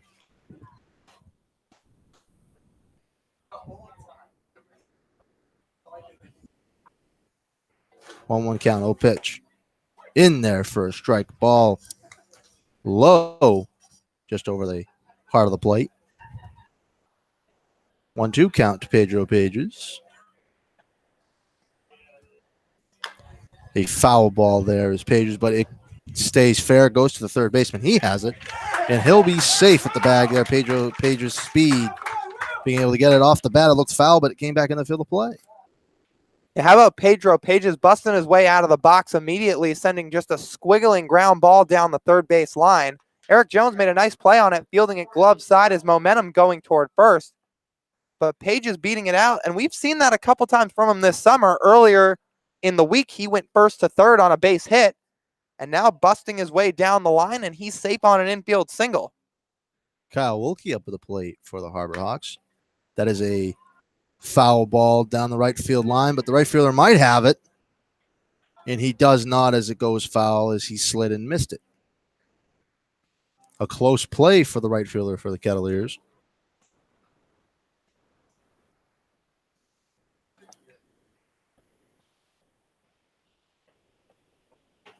And Page is going over a couple things with his first base coach over there. But how about it? Pedro Page is 6'1", 230 pounds, a catcher and a first baseman, legging out an infield single.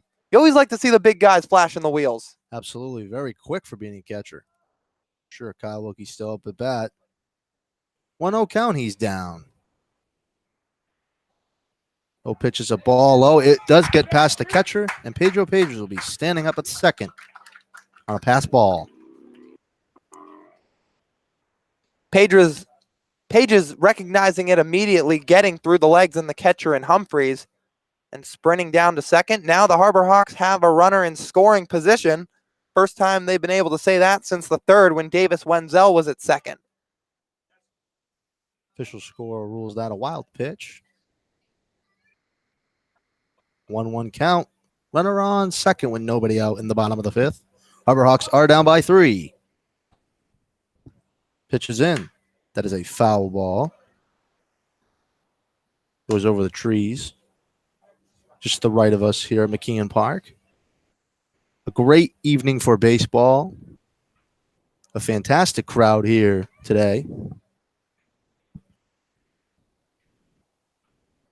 Pitches just outside for a ball.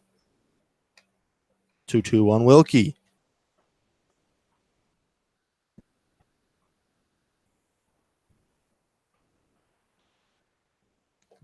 Page is taking a healthy lead over at second base. Pitch is in. Ball 3. Just low. Wilkie did not offer. Now a full count.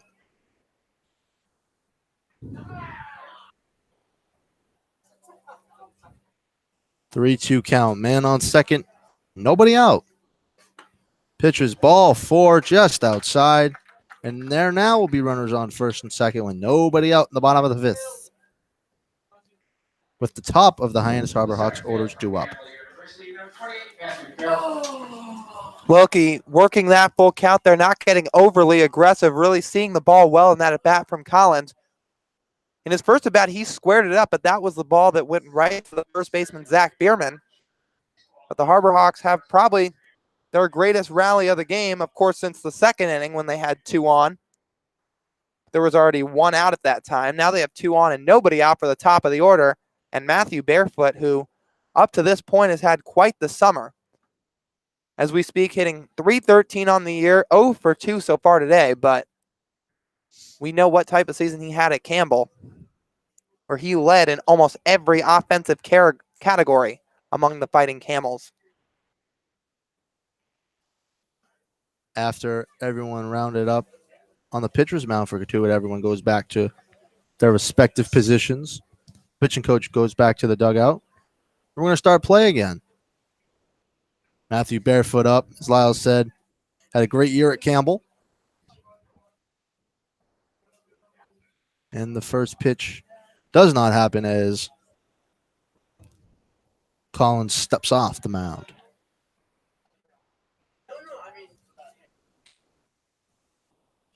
First pitch of the at-bat is in.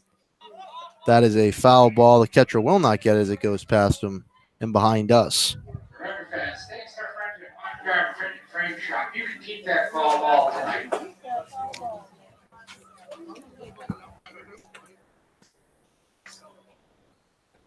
1-0 count. Barefoot is down. 1-0 count. Pitches just low at his shoe tops. Curved back into the zone and lands in the dirt. 1-1 count on Barefoot. The Harbor Hawks have not scored yet today, trying to score. That is a fly ball into left field. It will get down, but the bases are loaded. Page is unable to advance home. Only went 1 base.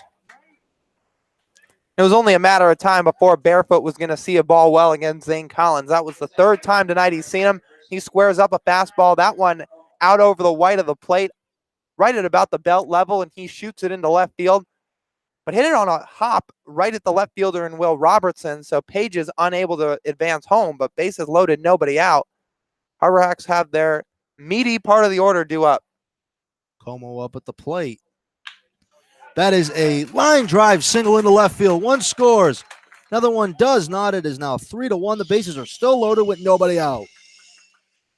And there's the first run Zane Collins has allowed on this Cape League season. Had 9+ innings of scoreless ball going to his name. But Braden Como ends that right there, drilling a single into left center field, taking a first pitch fastball from Collins and staying right with it. Harbor Hawks have something going here in the bottom of the 5th. Bases loaded, nobody out, and they plate their first run of the night. They sure do, and that's going to be the day for Collins. A new pitcher will come on for the Kettleers. We'll be right back here on the Hyannis Harbor Hawks Digital Network.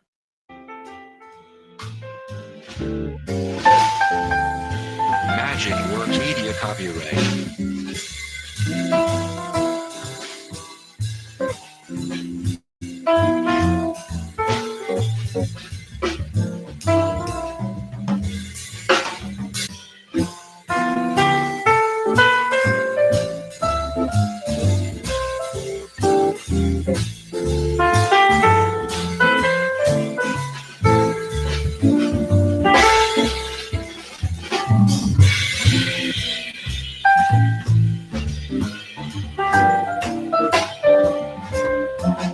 Magic Work Media copyright.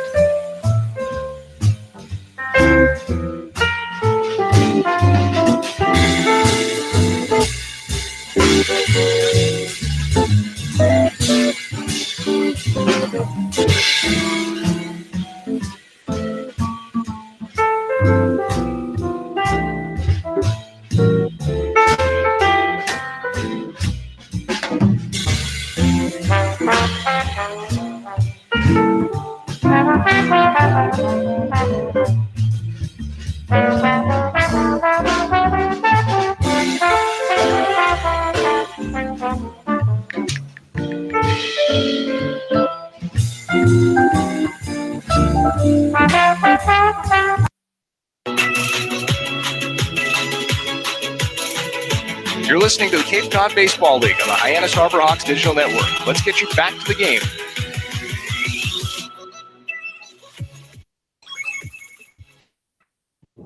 Welcome back. A new pitcher for the Kettleers. Ryan Smith, number 35, goes to Princeton University. First pitch into David Wenzel is a ball. Runners still are loaded. Bases are still loaded with nobody out. Pitches in low. 2-0 count. Smith not off to a good start coming out of the pen. Zane Collins' line as of right now: 4 innings pitched, 5 hits, 3 walks, 2 strikeouts, 1 earned run up to this point, but he's responsible for all 3 runners on the base paths. Oh, pitch. That's in there for a strike. 2-1 count. Great pitch there by Smith.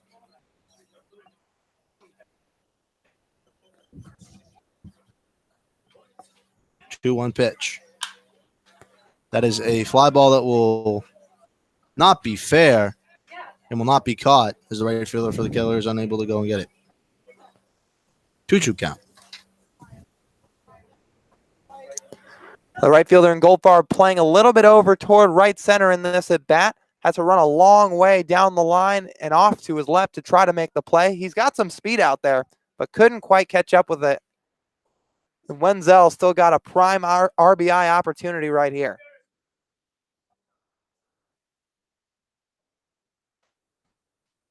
Two count, old pitch just inside. There, Wenzel had to move his knees so he didn't get hit. Full count, 3-2. Bases are loaded. Nobody out in the bottom of the 5th. Harbor have something brewing. Old pitch, ball 4. A run will walk home. It is now 3-2. Still nobody out. Davis Wenzel having himself a day. 2 walks, a double, and now an RBI with that free pass. Like you mentioned, Rob, the left-handed reliever Ryan Smith struggling here in the bullpen to start off his night, not finding the plate to Davis Wenzel, who we've seen has not bit on any pitches out of the zone, keeping a good plate approach. And the bases stay loaded. The Harbor Hawks now down 1 run here. Adam Elliott up at the plate. A pitcher for the Harbor Hawks, along with being a hitter. A dual player.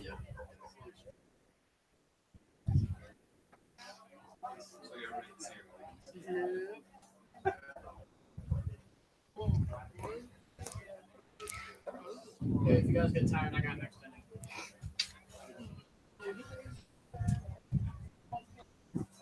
Bases are still loaded. Pitch is in for a strike. Was Elliott. Down 0-1 in the count.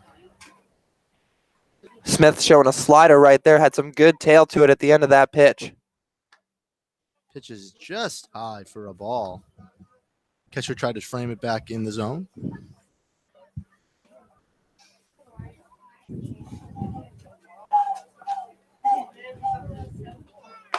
Oh, pitch is in for a strike right down the heart of the plate. Elliott was not expecting that. He would have hit it very far.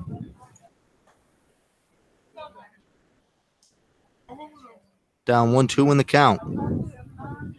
Oh, pitch swings at the outside pitch for the first out. And that slider continuing to have some bite to it, fooling Elliott right there, just dropping out of the zone at the last minute. And it looks like Smith came in just as a specialist here in the bottom of the 5th to get 1 out, and his day will be done. And that will be it for Smith. Another pitching change here for Cotuit in this inning.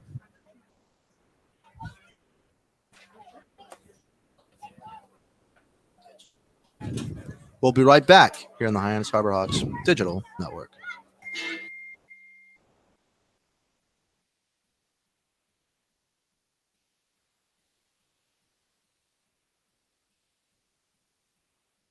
MusicElf.com.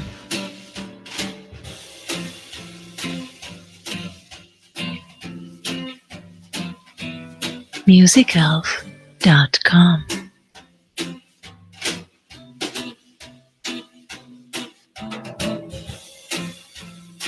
MusicElf.com.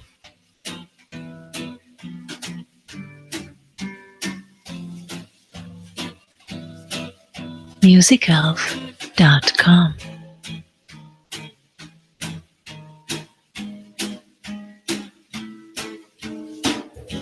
musicalf.com.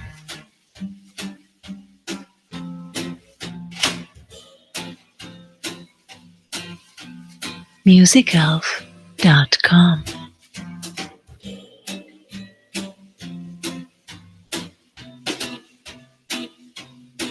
musicalf.com.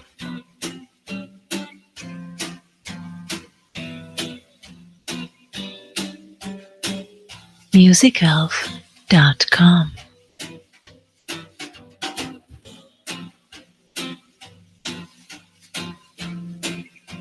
musicalf.com.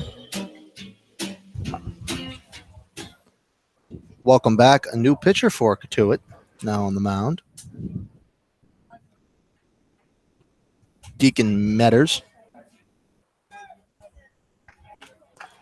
He plays his baseball over at the University of Alabama. Bases are still loaded. Eric Rivera is up at the plate. Pitches right down the heart of the plate for a strike one on a fastball.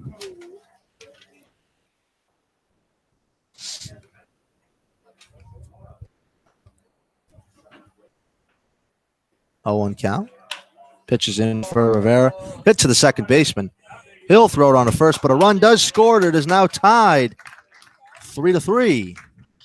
Rivera more than does his job there. It was a weak ground ball, forcing the second baseman and Wood to come off to his left and field to play. Took away a double play opportunity, also had no chance at home. So advancing every runner ties up the ball game. And you got 2 on in scoring position for a guy who can swing a heavy bat in Todd Lott. Todd Lott is coming up the plate, as Lyle said.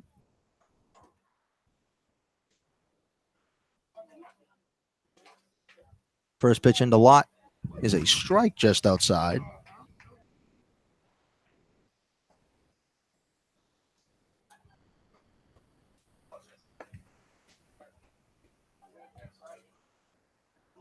Oh, 1 count down. Swing and a miss there by Lott. The pitch just outside. Bounced in the dirt. It was a breaking ball that had Lott fooled. Really kind of more of a 12-6, if anything, than a slider. Haven't seen a whole lot of these so far this summer, dropping right in at the end. 0-2 count. Another swing and miss. He does tag Lott, and it will still be 3-3 tied. After 5 innings, we will head to the top of the 6th, where Cotuit will be up. We'll be right back here on the Hyannis Harborhawks Digital Network.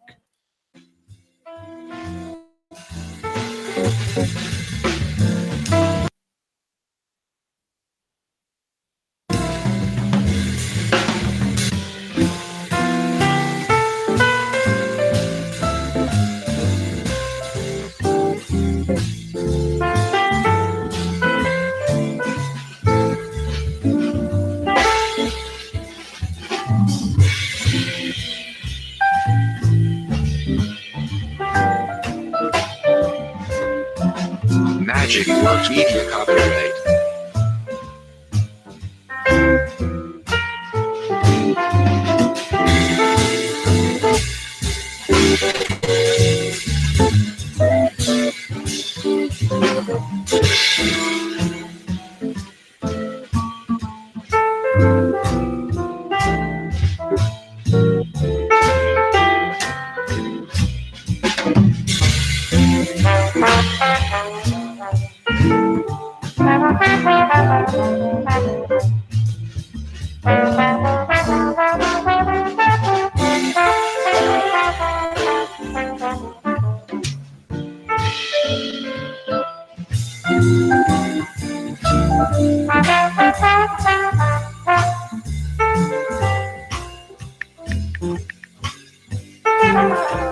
Magic Works Media copyright.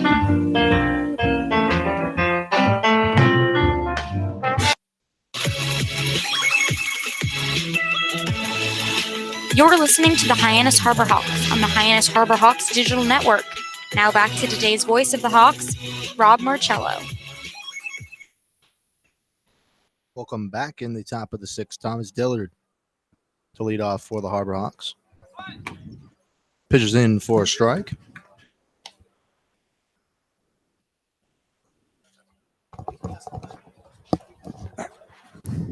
Scores tied 3-3. Pitches just in for a ball. Schultz still on the mound for the Harbor Hawks.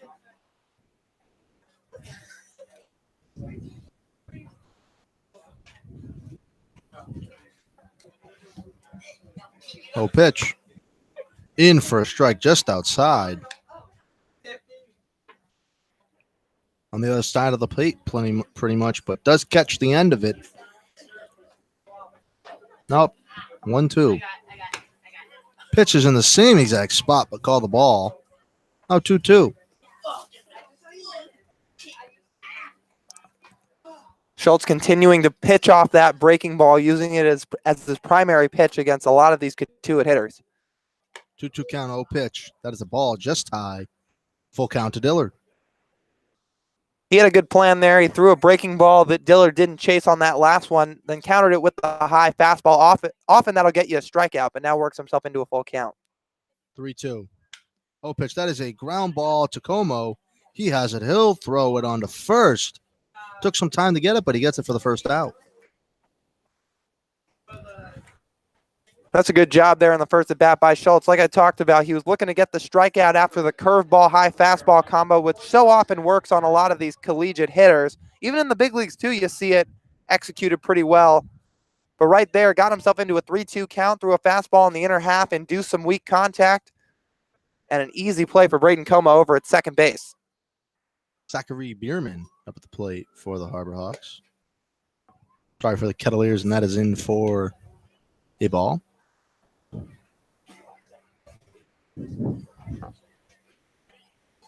1-0 count. Pitches just outside for ball. 2-0 count. Bierman is up with one out in the top of the sixth. Scores tied 3-3. Pitches a foul ball. In the bottom of the fifth, the Harbor Hawks were able to score 3. Could have scored a lot more, but squandered a good opportunity to take the lead.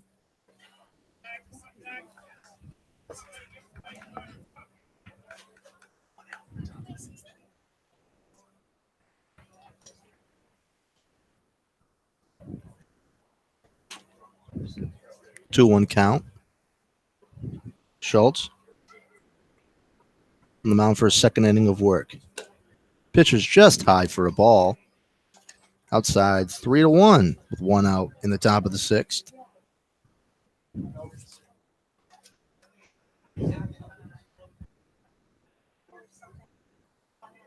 Three 1 count. The pitch is in. That is a foul ball.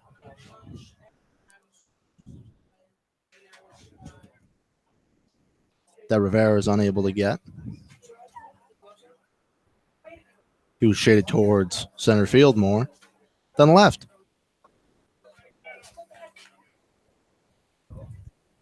Now a full count, 3-2.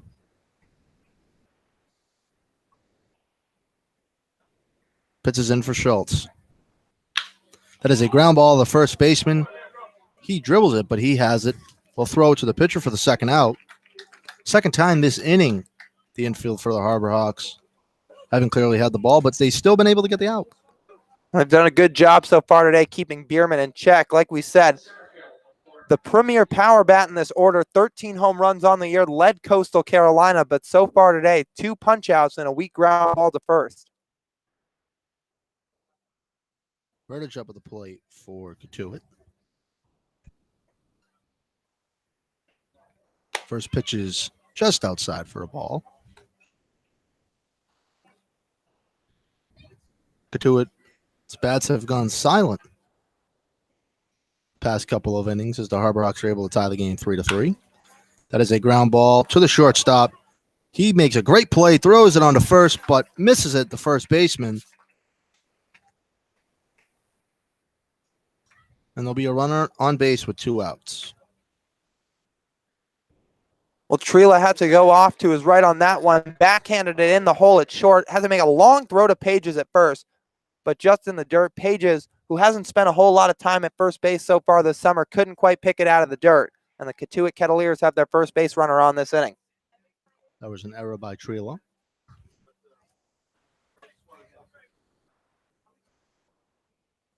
So there'll be a runner on first with 2 out.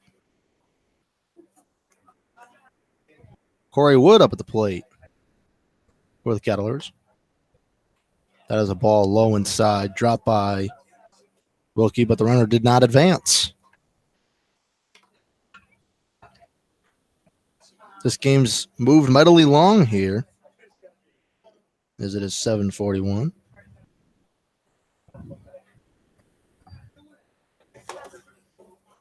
Pitch is just low for a ball. Now 2-0 count.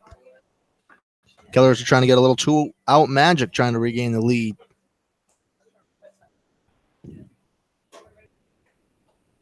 In the Patriot Cup, they're down 1-0, technically in the series, as you can call it. Pitch is just outside, but is called a strike. 2-1 count. The Harbor Hawks today in their home. White Cotuit is in their road maroons.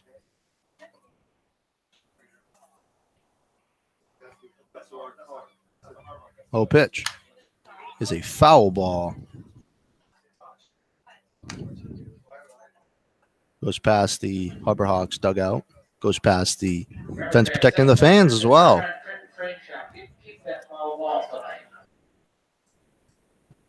2-2 count.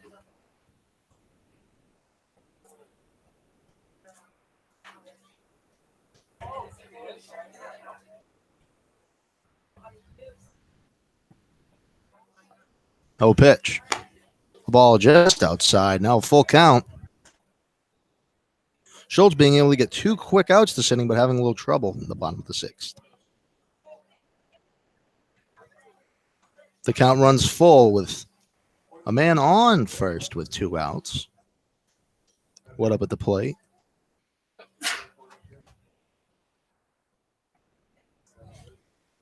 Pitch. The runner did move. Como does have it at second base. Throws on to first, and he'll be able to get it. No runs scored here in the top of the 6th. Schultz pretty much being able to get a 1-2-3 inning, but allowed a runner on first. Harbor Hawks will be up in the bottom of the 6th. We'll be right back here on the Hyannis Harbor Hawks Digital Network.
Welcome back on the bottom of the 6th.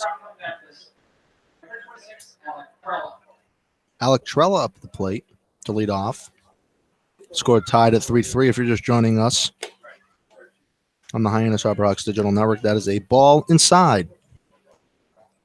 You know, Rob, here's something you don't see every day. During warm-ups here for the Cotuit Kettleers, as that pitch is taken for a strike by Trella, the catcher and Humphreys threw down to first base before the inning began. Almost always you see the catcher throw down to second, but the infielders doing their own thing outside of Humphreys and Bierman. Yeah, very strange. I agree with you. I saw the same thing. The ball just low as well. Inside 2-1 count to Trela. Another pitch inside now, 3-1. Yeah, Wood, Oviedo, and Jones, the second shortstop and third baseman, all kind of doing their own thing, throwing each other ground balls on the infield. I guess Humphrey's not needing the practice with the throw down to second. Pitch is in there for a strike now. Full count 3-2. Full count with nobody out in the bottom of the sixth. That is a foul ball. Just got a piece. Goes past the catcher and the umpire. And hits the brick just behind home plate here at McKeon Park.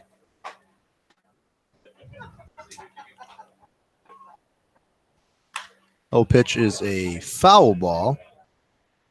Lands just outside of the Kettleers bullpen. Down the right field side. Down the right field line here at McKeon Park, it is 3:30. And on the left field line, it is 3:24. And it's another foul ball. True, they're hitting a ball just off his foot. Coach Gaspin goes over there just to check up on him, and he says, I'm fine. Rub some dirt on it, as the old saying goes. Trella appears to be okay. Just shook it off for a quick second. Now back into the box. Very common thing to happen in baseball. That's why he has the foot protector. Full count still. Another foul ball fouls it off. A long at bat. Metter's still on the mound for the Kettleers here on the bottom of the sixth. Count still runs to 3-2. Pitch is in. Ball four, just inside. Metters did not like that call. The leadoff walk. And we've seen a lot of these Harbor Hawks hitters today working counts, not giving in to these pitchers, grinding out long at bats, and it's resulted in a few walks for him. Pedro Page is up at the plate for the Harbor Hawks. Really have started the trend last inning to try to be able to tie the game. Throws back to first base, but he'll be safe. Estrella.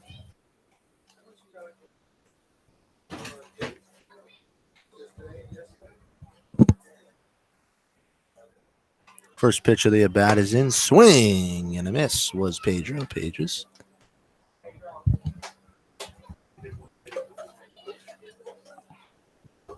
Runner still on first.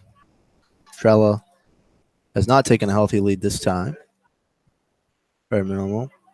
Pitch is just outside for Pages. 1-1 count. A good crowd piling into McKeon Park today. Probably the best of the season so far early in 2018. Pitch is in for a strike. Catcher for Kettleers Humphreys just bringing it back in the strike zone with his glove. 1-2 count. Pitch. That is a ground ball to third baseman. Gets off his glove. They'll be only got one out. And Pedro Pages gets a huge break there. Could potentially have been doubled off with the third baseman for the Kettleers. Glove decided not to agree with him. Pages hit it hard. It was a one-hopper to third on a line just hitting the lip of the grass. The third baseman, Eric Jones, staying with it, diving, going off to his left, and then reaching basically above his head to stop that ball from trickling into left field. Along with that, a strong throw over to first to retire Pages. So the runner does move over. There is one out, but a runner in scoring position. Wilkie up a bat for the Harbor Hawks. Ball just in low.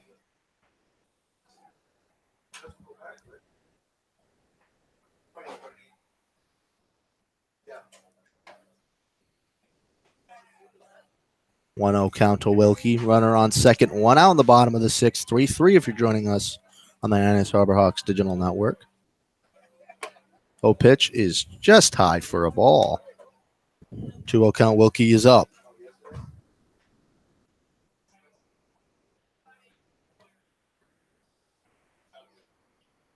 And the pitching coach for the Kettleers quickly coming out and talking to his manager.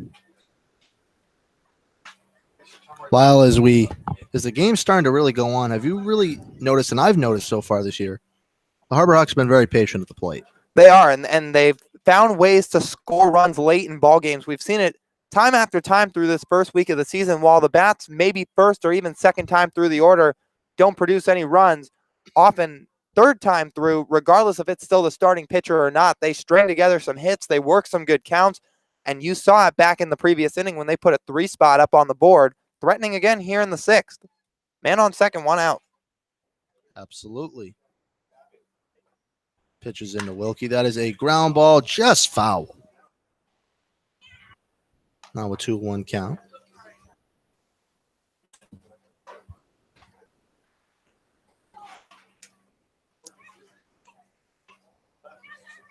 Both teams have 5 hits and both teams have 3 runs. Neither team has an error today in the bottom of the 6th.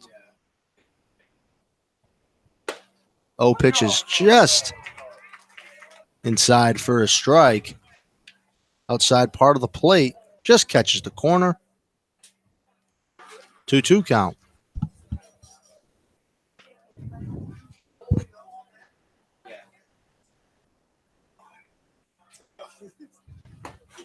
Pitches outside for a strike. The last pitch the Harbor Hawks did not like. Well, this pitch the Cotuit fans didn't like. And Wilkie's got the count full here with 1 out. Full count. Pitch. That is a foul ball. Lands just before us in the broadcast booth. Still a full count.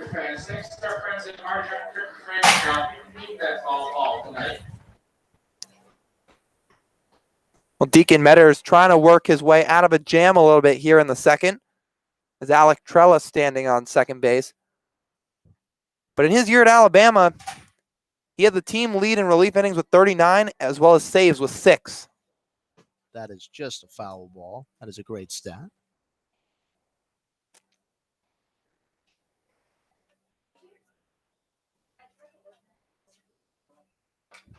Opponents hit just 227 off of him in 2018. Metters plays for the Tide of Alabama.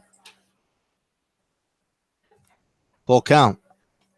Pitches in. That is a ground ball that gets past the third baseman and the shortstop. The runner unable to advance home. Gets stopped at third. Runner on the corners with 1 out in the bottom of the 6th. And Matthew Barefoot has a chance to take the lead for the Harbor Hawks. Well, another long, successful at-bat for the Harbor Hawks. Wilkie fouling off a few pitches, not giving in to the pitcher in Metters, and then he gets one he likes, a 3-2 fastball, and he sends it right between third and short. And like we keep saying, if you want to combine those 2 hitting streaks together between his season at Clemson and out here in Cape Cod, that makes it 32 games now for the Clemson catcher. 29 in his school ball season, 3 in 3 games here in the Cape Cod Baseball League. Barefoot now up with a huge opportunity. Cotuit is playing in. Pitches just low for a ball. Didn't catch the plate. Big gap between first and second. Pitch is in there for a strike. Ball a little more up in the zone. Home plate umpire liked it. 1-1 count. 1 out in the bottom of the 6th. Score's tied 3-3. Ball just high there. Almost hit Matthew Barefoot.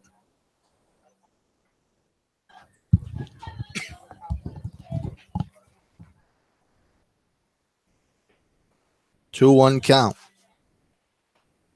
Pitch swing and a miss there is Barefoot. Now 2-2. He was looking to send that one into the harbor. A hard swing from the Campbell center fielder in Barefoot. He's got 1 home run on this young season. Came in his first at bat of the summer back against Falmouth in a pinch hit situation.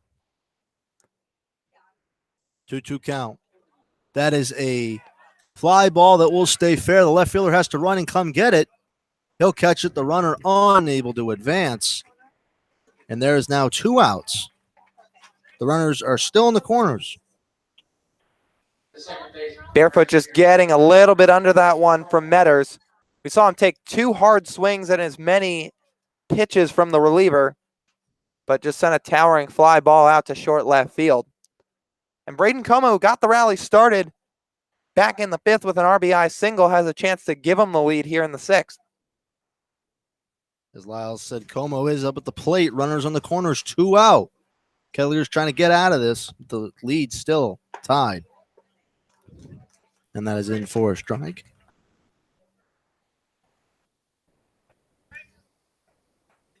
The Harbor Hawks are trying to get their first lead of the evening. Late in this game in the bottom of the 6th. Swing and a miss there is Como. Had a pitch in the dirt, now down 0-2. And that's one he'd like to have back. That one started and finished well out of the zone, but Como being aggressive in the at-bat, taking a hack at it, but coming up empty. You're now 0-2 count. Oh, pitch.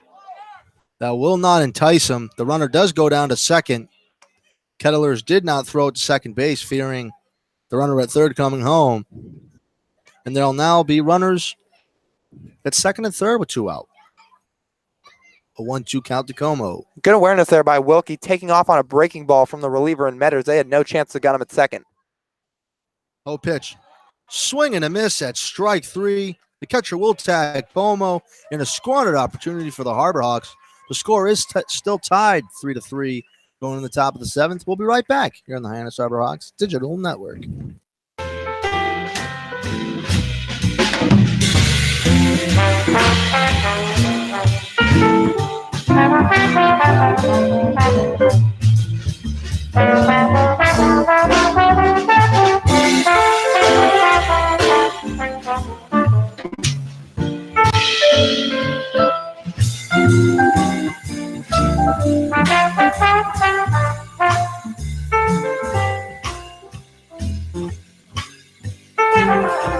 Magic Works Media copyright.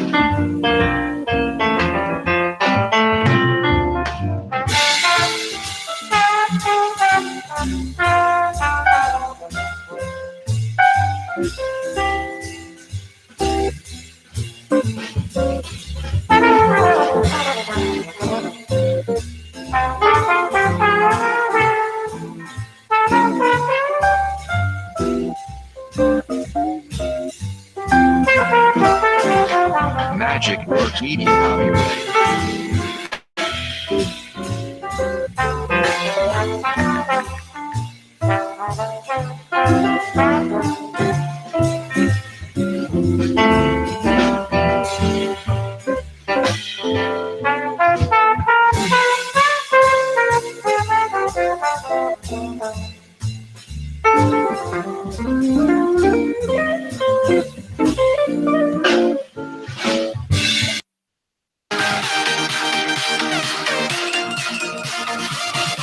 You're listening to the Hyannis Harbor Hawks on the Hyannis Harbor Hawks Digital Network. We'll bring you back to the booth, but first, it's down to the sidelines with Danny Terzer.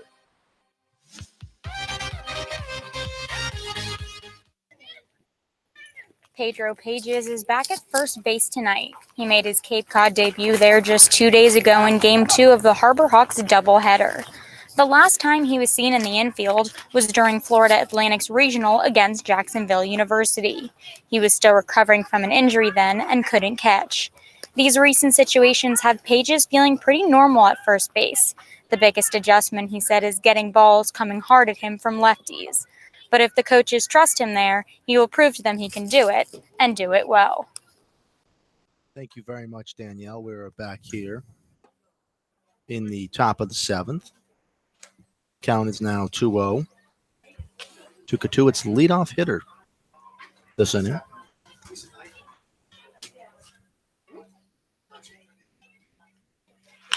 That is a ground ball to Como. He'll throw it on the first for the first out of the inning. Jacob Road there on the at-bat. Eric Jones up at the plate for Cotuit. 1 out in the top of the 7th. Hyannis has 6 hits to Cotuit's 5. Scholl's still on the mound for the Harbor Hawks. Oh, pitch. Ball just outside. To the Kettleers' second batter of the inning.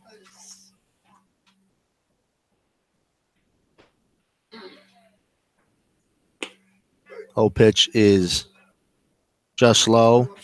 First place umpire said he did not swing. Now down 2-0 in the count.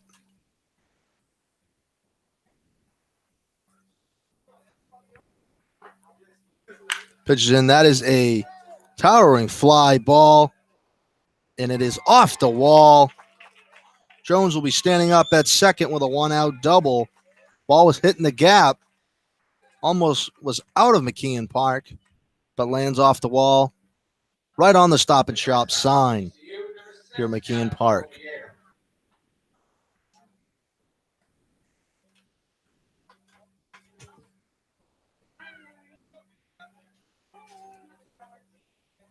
Oviedo up at the plate for Cotuit. A runner is now in scoring position. Cotuit trying to grab the lead once again. They started being up 3-0. But Hyannis came back with 3 runs to tie this game. Starting to get a little late in this game. Crunch time. Pitch is just high for Oviedo. Oviedo goes to Texas Christian.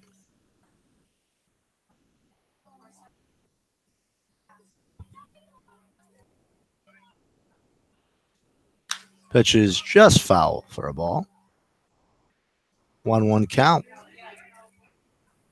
Scholl's trying to get out of this inning, but the pitching coach for the Harbor Hawks now going to come talk to his pitcher. Sun's starting to go down here in McKeon Park. Lights are on. And the whole infield gets together. As the pitch coach probably calming down the pitcher along with talking about the infield with some different situations. Now the home plate umpire is going to come and break this conversation up as they don't like to have it too long. They like to speed the game along.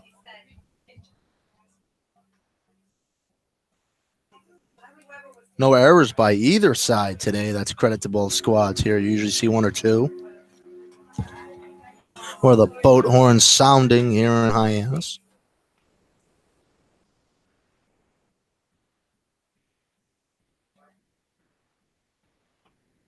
It's 8:03 now. 2 hours into this game. Somewhat ahead of schedule. Here's the game's moved along. First couple of innings moved along very quickly. Until the Harbor Hawks really start getting their rally going to tie the game. Time is called.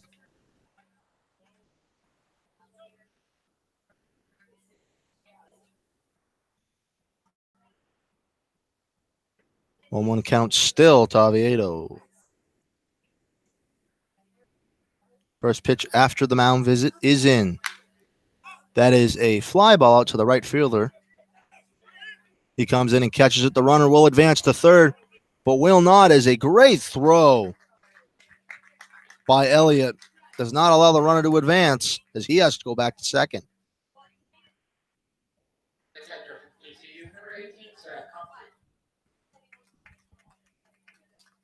Zach Humphreys up at the plate. For Cotuit, runner still on second with 2 outs. Game still tied 3-3 if you're joining us here on the Harbor Hawks Digital Network.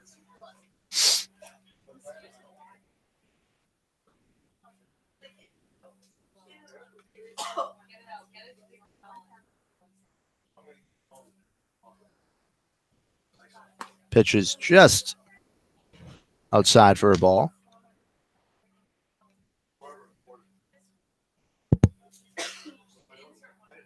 One 0 count.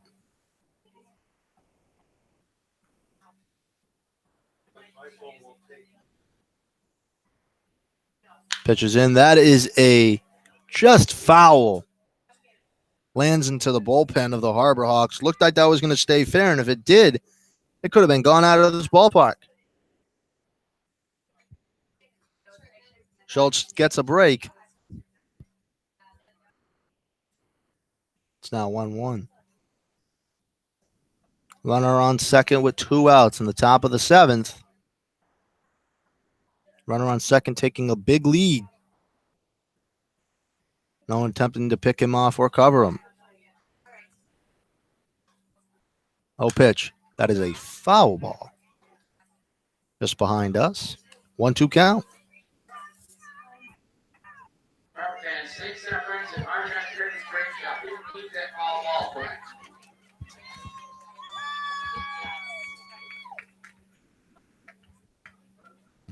1-2 count.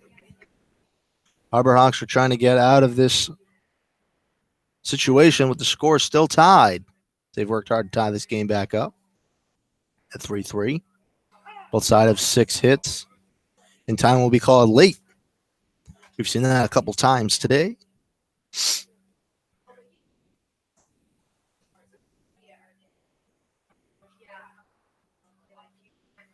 One, 2 count. The pitch is in from Schultz. That is a ball low. He will not advance as Wilkie quickly gets to the ball. And the runner remains at second. Great stop by Kyle Wilkie to make sure the runner did not advance. Still, it is now a 2-2 count. With 2 outs in the top of the 7th, runner still on second. Score still tied 3-3. And both teams have 6 hits, as I mentioned earlier. The runner at second still taking a pretty big lead here, knowing that no one's covering him. Oh, pitch. Just gets a piece of the ball there. Goes just foul. Still 2-2.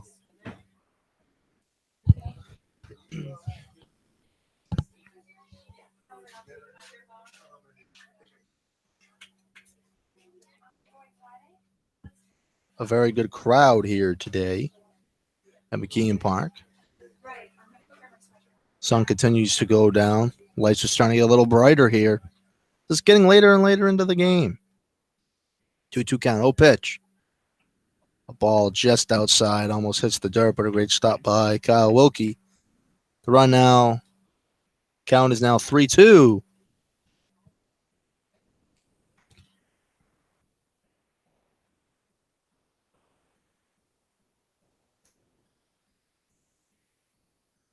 Full count, 3-2.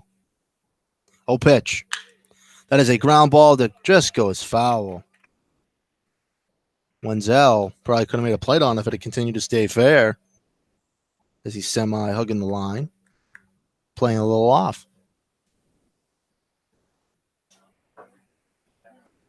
Full count still at 3-2. 2 outs in the top of the 7th. Pitcher's looking into the catcher's signal. He's ready to go. Pitch is set. Oh, pitch. Strike 3. Swing and a miss. And a great opportunity squandered for Cotuit. The Harbor Hawks will be up in the bottom of the 7th. We'll be right back here on the Hyannis Harbor Hawks Digital Network.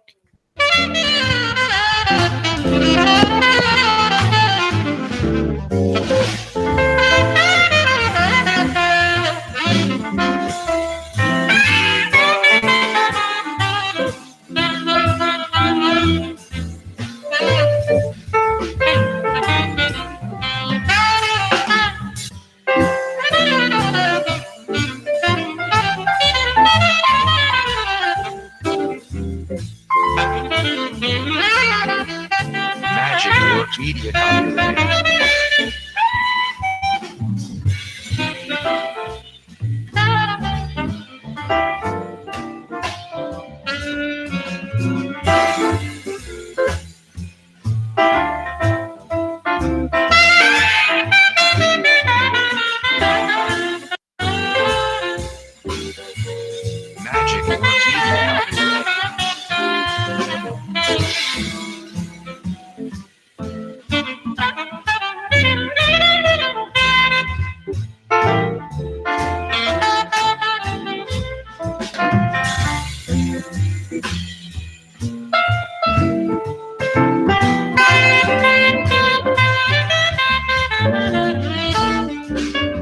Magic Works Media copyright.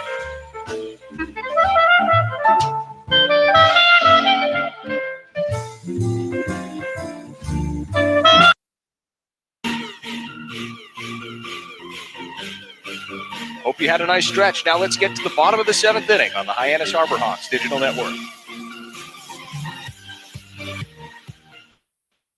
Welcome back in the bottom of the 7th. Davis Wenzel to start off for the Harbor Hawks, and that is in for a strike. Wenzel has played great third base so far this season for the Harbor Hawks, has a chance to lead off the bottom of the 7th, but another strike is called 0-2 to Wenzel.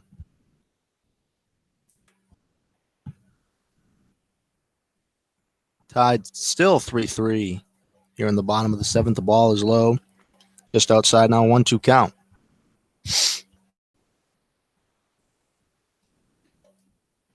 One, two. Oh, pitch. Ball just in the dirt. Now it's 2-2. Catcher grabs it.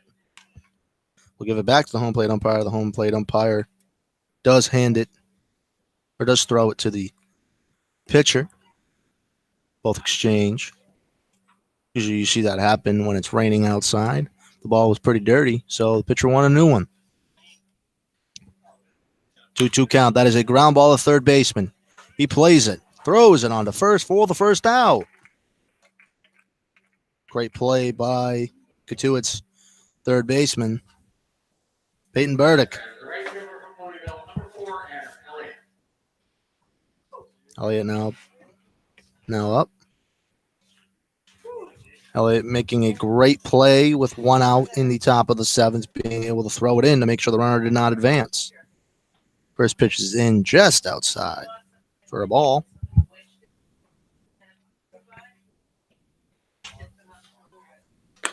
Swing and a miss there is Elliott, now 1-1.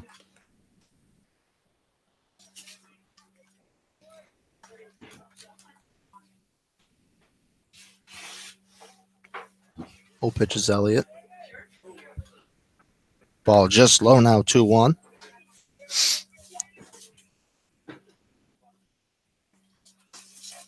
Two-one pitch, swing and a miss there is Elliott, now 2-2. Went out in the bottom of the 7th. Tied 3-3. Both teams have 6 hits. 2-2 count. Just fouled off as Elliott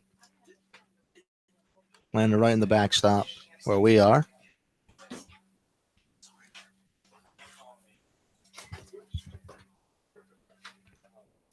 Two count. Oh, pitch. That is a foul, but it comes back and it is caught by the left fielder for the second out. Just hit the end of the at-bat. Shaded like it was going to be foul, but kind of curves back into the field of play. The wind has had a little factor here today. Really can't feel it, but it has had a factor. Rivera with the plate with 2 outs in the bottom of the 7th. That is a ground ball. Will get past the third baseman and a 2-out single for Rivera. Now is a man on base for the Harbor Hawks.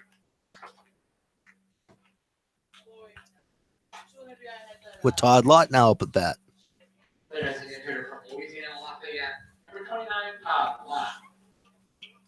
Todd Lott draws something in the dirt before he goes up to bat each time. Somewhat of a good luck charm. Hopefully it works. Throws back to first, but he'll be safe. Is Rivera. The third baseman for Cotuit played a little in. Rivera made him pay with a line drive out to the left fielder, but Todd Lott grounds out to the second baseman on one hop. He throws it on to first for the third out. After 7 innings, the score is tied still 3-3 here. Cotuit will be up in the top of the 8th. Hyannis will be fielding. We'll be right back on the Hyannis Harbor Hawks Digital Network.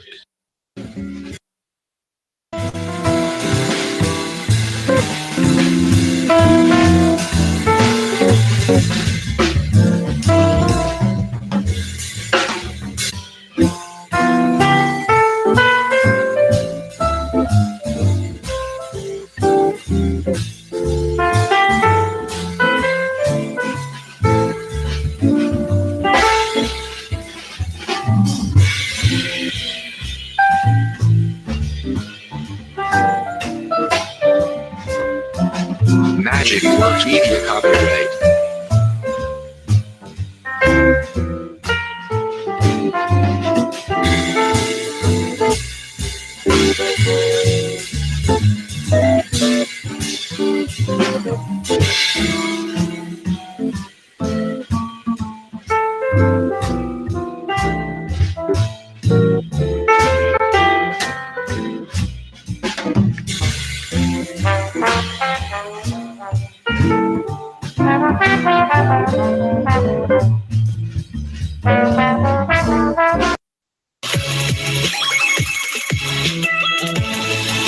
You're listening to the Hyannis Harbor Hawks on the Hyannis Harbor Hawks Digital Network. Now back to today's voice of the Hawks, Rob Marcello. Welcome back in the top of the 8th. Score tied, still 3-3. You're joining us here on the Harbor Hawks Digital Network. Leading off for Cotuit, the left fielder from Detroit, number 24, Will Roberts. Will Robertson to lead off for Cotuit. Schultz still on the mound for the Harbor Hawks. Pitched very well out of the pen. Will pitch is just outside for a ball. Great stop by Kyle Wilkie.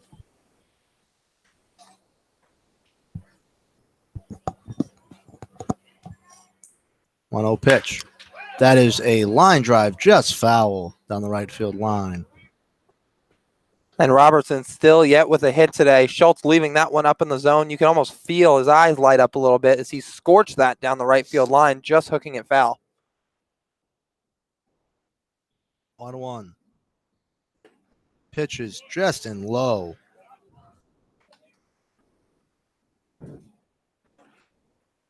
And Will Robertson through 8 games, 8.5 make that, already 11 hits. Pitch is in the same spot. Ball 3. Both pitches almost hitting Robertson. But has undoubtedly been one of the hottest hitters in the Cape so far through the first week. A homer and 4 RBIs as well. 379 on the year. 3-1 pitch. Ball 4 and a leadoff walk. Puts Cotuit in business. Well, Will Robertson has walked twice already tonight. He hunts his pitch, and if he doesn't get it, he's going to lay off. He's had such a good plate approach here today, not giving in to Brett Schultz, and he draws a walk to lead off the 8th. Dillard up with the bat for Cotuit. Nobody out with a man on first on a leadoff walk.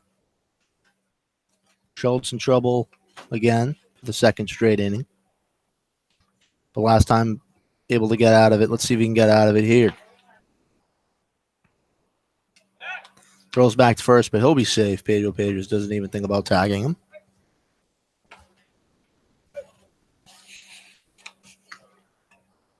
One of the coaches for the Harbor Hawks giving a defensive signal for the infielders.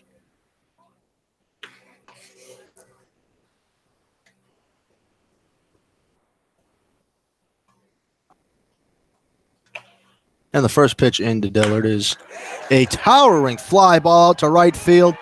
And that is gone, no doubt about it. It is now 5-3 Cotuit in the top of the 8th.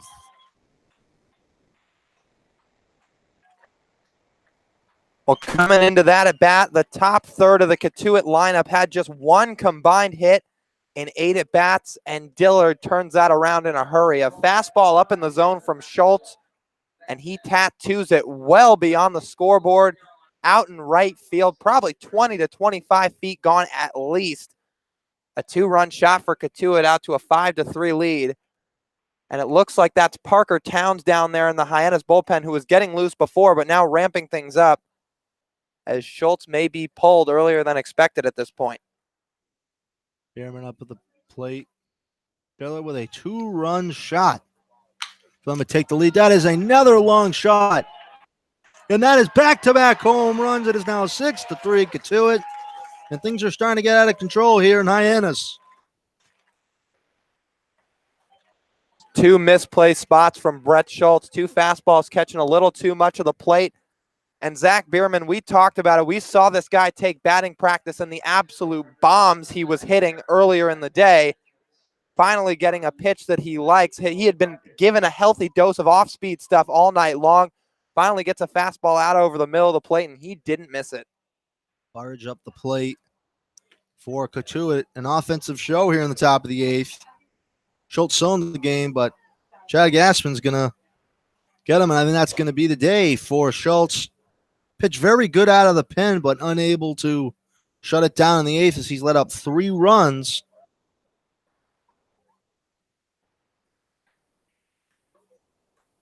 Still giving him time to throw, and that will do it for Schultz. We'll be right back. Digital.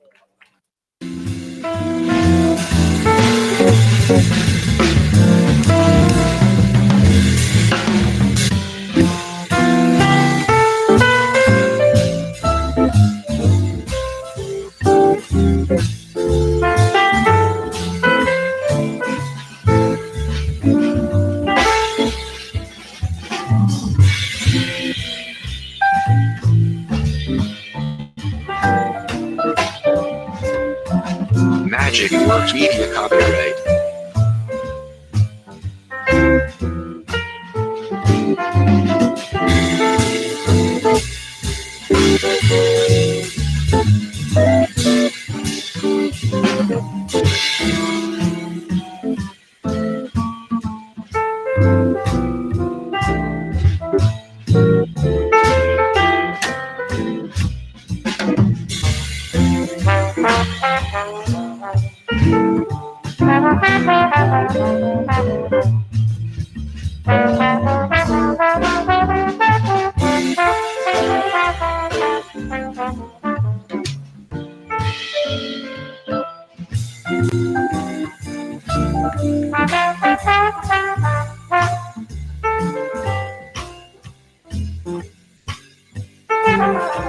Magic Works Media copyright.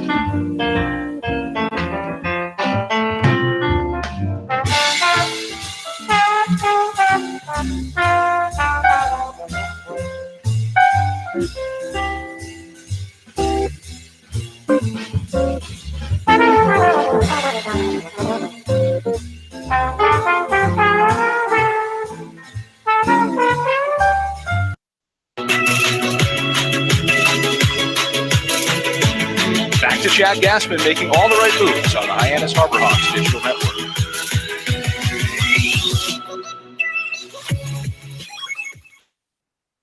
Welcome back in the top of the 8th here at McKeon Park.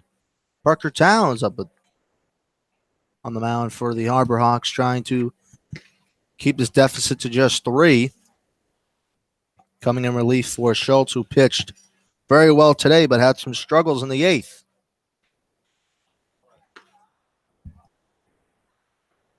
Towns plays his baseball at Dallas Baptist University, 6'4", 257 pounds. Low pitch to Burdick is in for a ball just outside.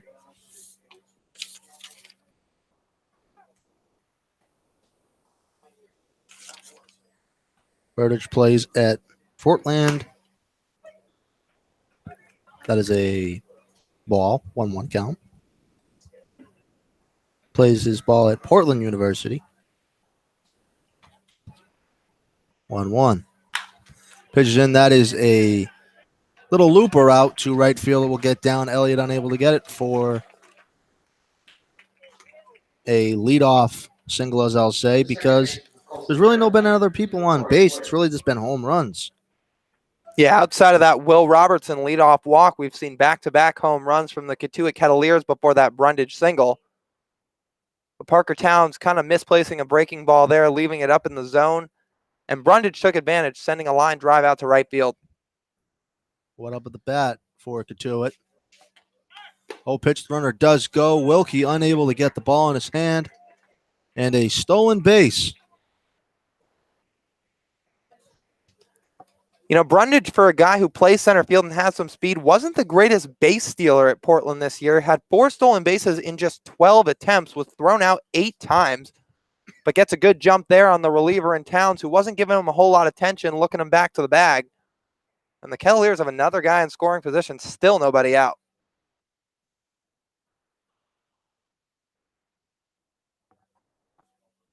Pitcher's in. That is a bunt. It will not get down as it will be foul. The runner does have to go back to second base. Cotuit a lot today trying to move guys over via the bunt. And a bunt here is almost implied. Guy on second, nobody out. It's an ideal bunt situation, especially if you're in the position that Cotuit is. Having close to the bottom of your order up, Wood, of course, being the 5-hitter, but not a whole lot of power to his game. So maybe not the bottom of the order, still the middle. But Cotuit just a 3-run lead, still trying to put it out of hand here. 0-2 pitch. That is a foul ball. Lands in the Harbor Hawks dugout. They did not expect that ball. Hit off the netting and landed back in. Still 0-2 to Wood. Things have changed quickly here at McKeon Park. Looked good for the Harbor Hawks. Squandered an opportunity last inning. Cotuit has made them pay with 3 runs in the top of the 8th.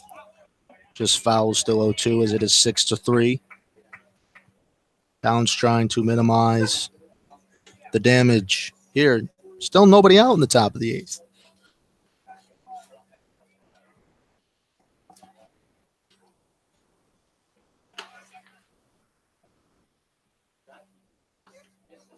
The pitch is in.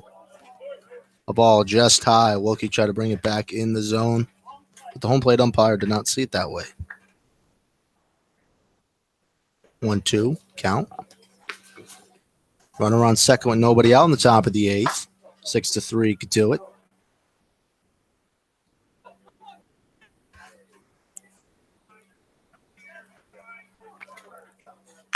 Pitch. That is a ball sent to the left fielder. Goes to the center fielder. It's caught for the first out. Well, the first out in the top of the 8th. Kettler's continuing to square balls up. He got a good piece of it there, sending it out to left center field, but Barefoot tracking it down. Really no problem. An easy play for him, coming a couple steps in, but regardless, it was hit on a line by the batter in Corey Wood. Absolutely. Jacob Gohard up a bat for Cotuit. And it looks like it's actually going to be a pinch hitter. It's outfielder Peyton Burdick out of Wright State.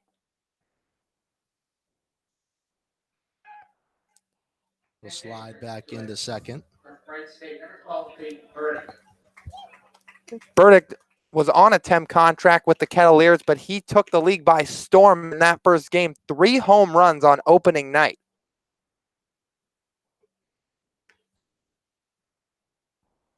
First pitch of the at-bat for Burdick is a high fly ball. It appears Como will have it at second base, and he does for the second out.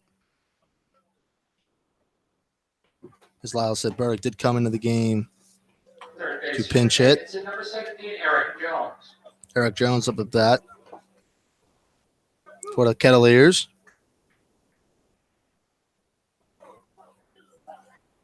Goes to North Carolina Central.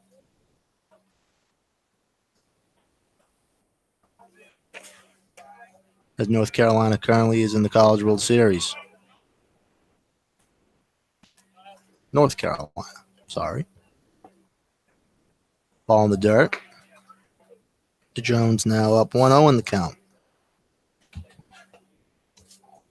Home plate umpire cleans off the base so we can clearly see.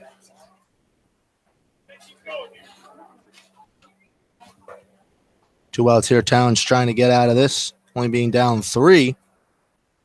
Cotuit has 9 hits to Hyannis' 7. 1-0 count. The pitch is in their first strike. Just low, middle, kind of inside. Jones couldn't do much with it. He would have rolled it over for a ground ball. Now the count is 1-1. Bird just flies over McKeon Park. That will be a check swing that will get down. Wenzel throws on the first. A great play by Davis Wenzel. The Harbor Hawks get out of it, but they are down to 6-3. The Harbor Hawks will be up in the bottom of the 8th. We'll be right back here on the Hyannis Harbor Hawks Digital Network.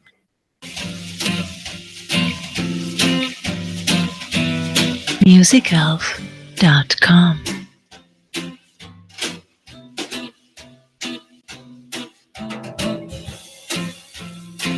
MusicElf.com.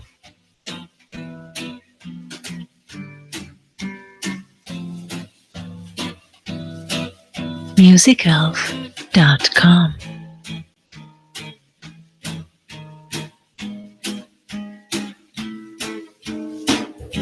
MusicElf.com.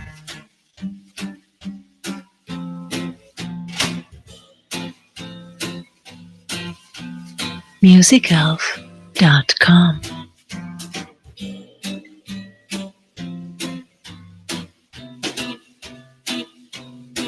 MusicElf.com.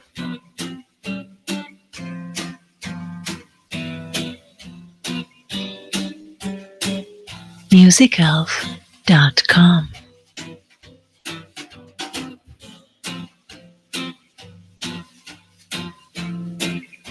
MusicElf.com.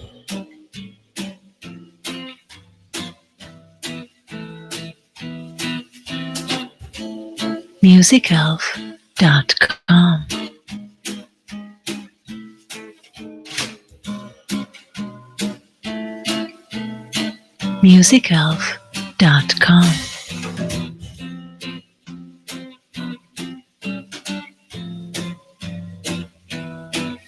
MusicElf.com.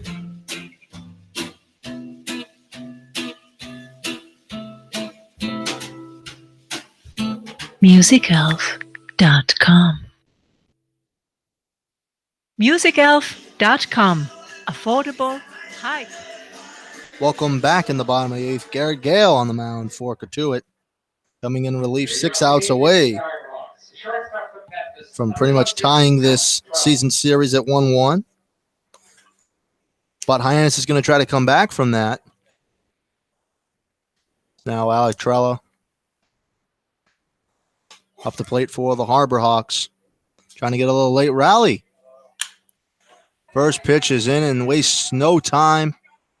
And the right fielder says he has it and he'll catch it for the first out. Running in, telling the second baseman he has it for the first out. We saw Garrett Gale in the Friday night contest over at Lowell Park. He threw a scoreless inning on that night. No hits, no runs, no walks, struck out 2. Pedro Pages up at the plate for the Harbor Hawks. He led the rally when the Harbor Hawks were down 3-0 with an infield single, and that really got everything going. Let's see if he can do something. The second time this inning, someone swung at first pitch, but he gets a single between the first and second baseman, a 1-out single for Pedro Pages. Pages is going the other way with that fastball, staying with it, punches it through the right side between first and second. A man on with 1 out for Kyle Wilkie, who singled back in his last at bat.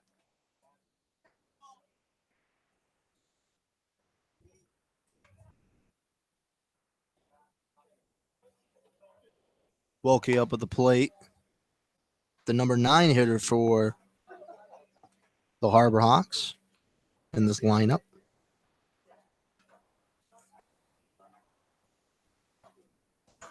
One-0 count. 1 out man on first. Pitches just in for a ball.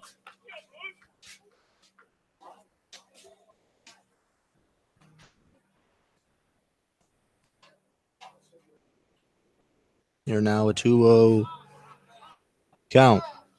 Plane just flies over us, landing at the Hyannis Airport. Haven't really seen that at all this year. The airport being still close to the ballpark.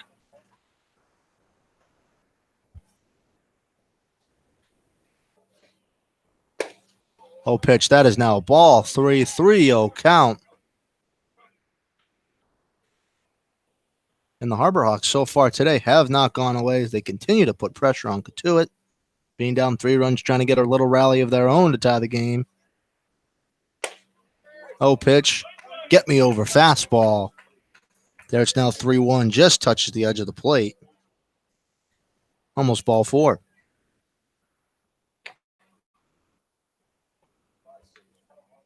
Three-one count. Oh, pitch. That is a ground ball to the first baseman. He has it. Throws it on the second. Throws it on to first, but he'll drop it and he'll be safe as a fielder's choice. Now we'll have a runner still at first, and now Matthew Barefoot will be up for the Harbor Hawks. Wilkie sent that on a one hop to the first baseman and Bierman, but did a good job breaking up the double play, giving a hard 90 down the line, beating out the throw.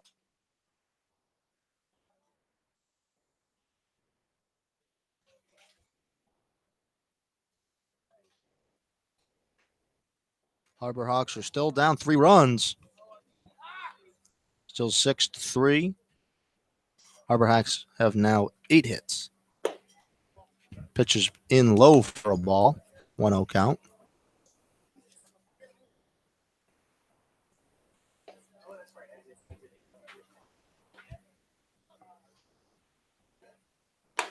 Pitches just inside for a ball. Ball 2. 2-0 count. Runner still on first. With 2 out on a fielder's choice. Regardless if the first baseman caught it or not, would have been safe. 2-0 count. Pitches in for a strike.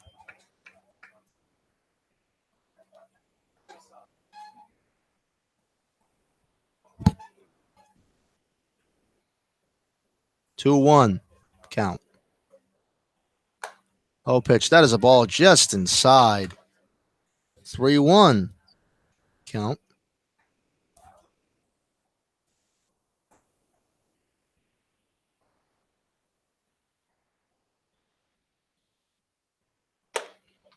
Ball 4. The ball is high. Now 2 runners will be on base.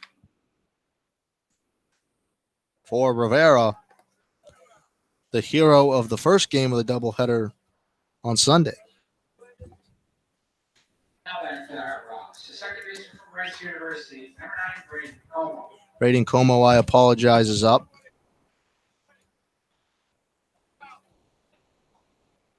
Como plays very good at second for the Harbor Hawks. First pitch of the at-bat to Como is in for a strike. Como had an RBI situation in his last time up. He had an RBI single in the 5th, had 2 on, but punched out. That was the second strikeout for Deacon Metters. But in another one here, it's got a chance to put the lead, cut it short just a little bit. That is in for a strike. Como does not like that as he bends his legs. At first, it looked like it was going to hit him, but curves back into the strike zone. Down 0-2 in the count.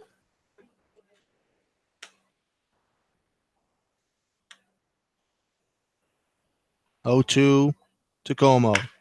That is a ground ball. Will get past the third baseman. And the bases will be loaded with 2 outs.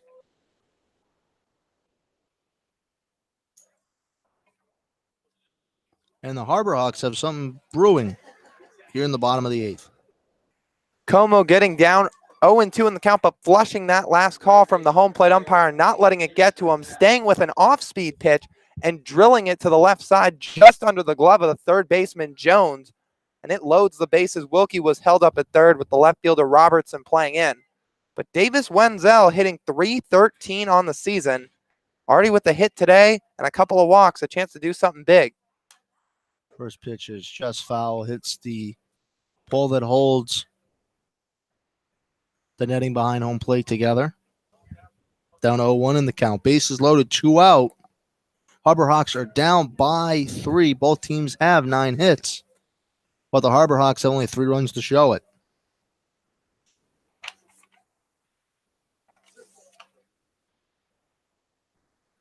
One pitch.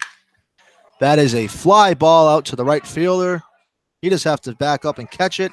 And Cotuit gets out of a jam, and Hyannis squanders another opportunity after 8 innings. The score is 6-3. Cotuit. We'll be right back for the top of the 9th. Here on the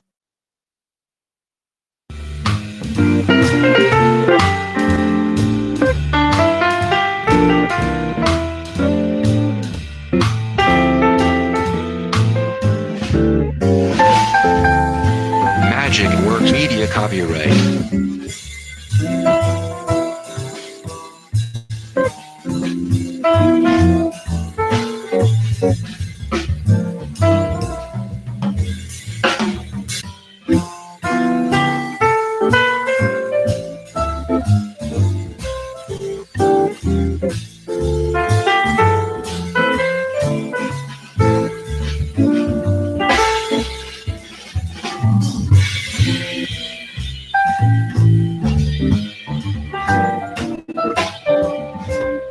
Magic Works Media copyright.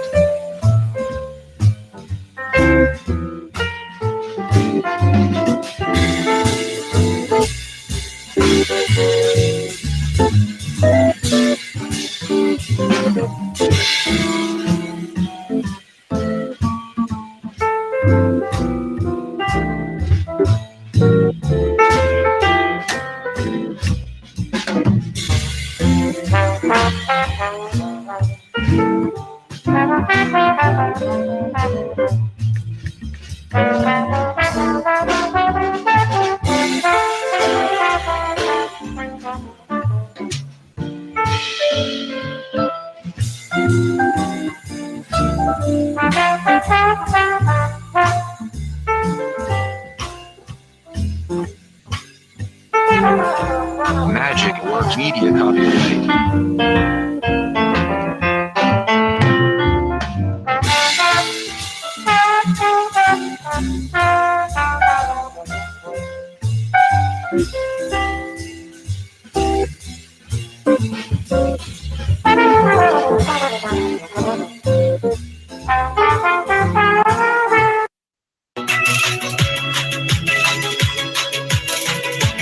Back to Chad Gassman making all the right moves on the Hyannis Harbor Hawks digital network.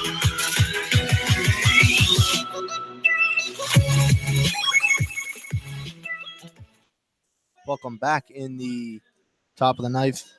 Mizzoulo up on the mound for the Harbor Hawks. Mizzoulo has pitched a couple times this year for the Harbor Hawks.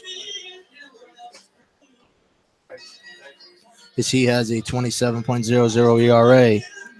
Pretty high to start the year, but able to get it down. If you can get out of this, 1, 2, 3.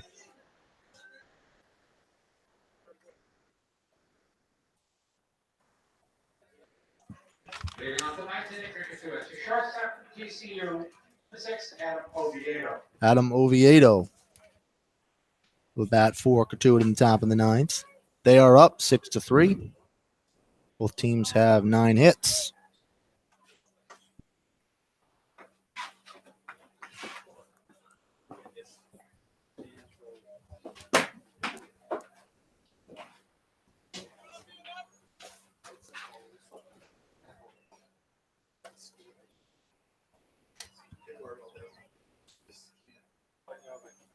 Pitches in, that is a ball high. 1-0 count. Mizzoulo trying to get his ERA down. As I said, it's pretty high. At 27.00. Ball is just outside. Ball 2.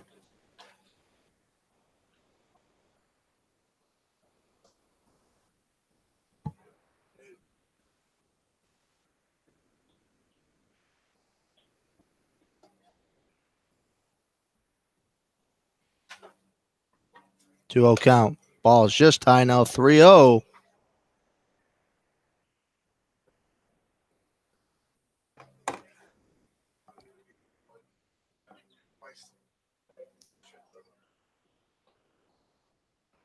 So here trying to get over a get-me fastball. Just to bring the count, and is unable to do so, and a leadoff walk. We'll have a runner at first for Cotuit, already being up 3 runs. Mizzoulo struggling to find the zone in that at bat, not being able to put anything over the plate to the hitter in Oviedo, who was 0 for 3 on the day before that at bat. First time reaching base tonight. A man on for the number 9 hitter in Humphreys.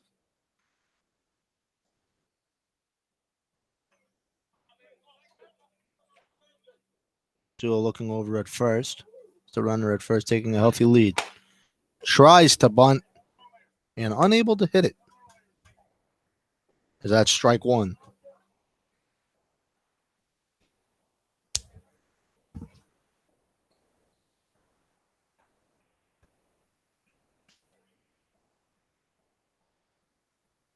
One-zero count. Goes back to first, but he'll be safe.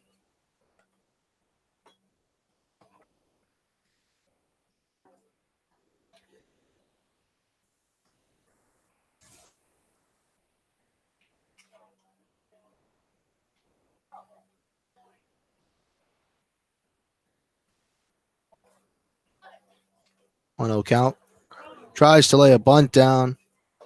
Throws high inside there, but hit. And now there will be runners on first and second with nobody out in the top of the ninth. Humphreys was squaring to bunt, and that ball coming right at him. That's one of the most fearsome things a batter can see, with a chance to hit you in your chest or rib area. Luckily, ducked out of the way. It looked like it just got him right on the back or the hip, but jogs down to first, no problem. He's okay. Masulo's worked himself into a little bit of trouble. Nobody out. Robinson up at bat for Cotuit. The leadoff man for the Kettleers. And runner in scoring position at second. Pitches in for a strike.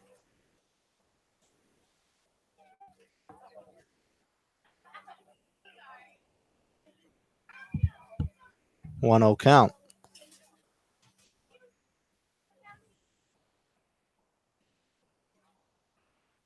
One 0 pitch. That's ball low. Gets past Wilkie, and the runners will advance. Second and third with nobody out. The top of the ninth. That is a wild pitch. Just gets past Wilkie. Wilkie's done a very good job so far today of not allowing runners to advance. Made a great play earlier in the game. 1-1 count to the leadoff man for Cotuit.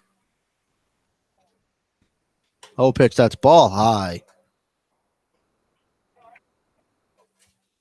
It's now a 2-1 count. Runners are on second and third. Hyannis, though, is playing somewhat in now, playing at semi-double play depth. Oh, pitch. That is foul. Is screeching. Fly ball there. Whips foul. If that was fair, that would have been gone.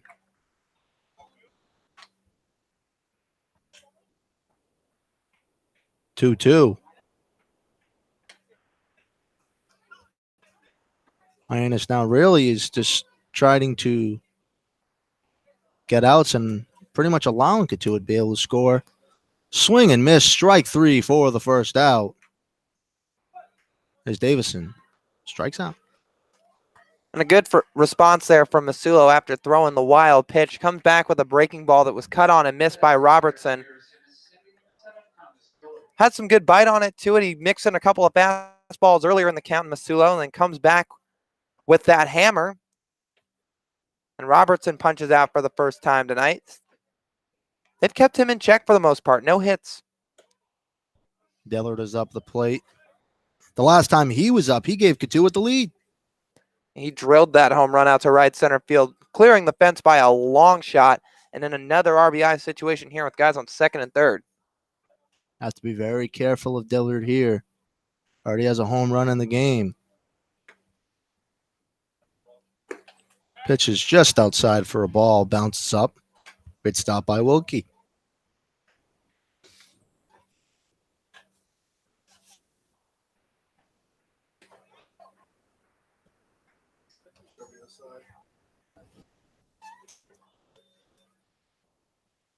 Two 0 count.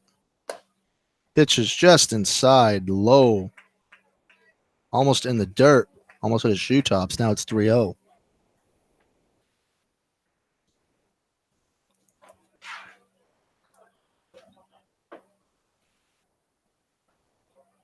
Pitch is in. Ball 4 almost hits Dillard, and now the bases will be loaded with one out. Both the pitcher and catcher meeting out on the mound. Zachary Bierman up the bat for Cotuit.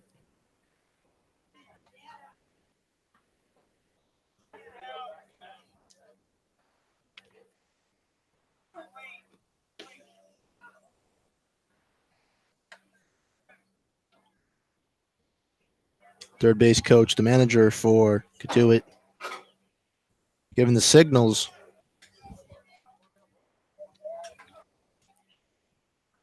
Bases loaded, the first pitch.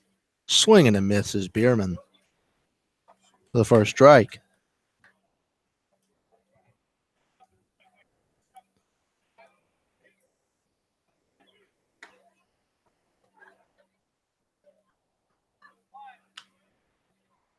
0-1 count. Sulo's pitch is just outside for a ball. 1-1 count.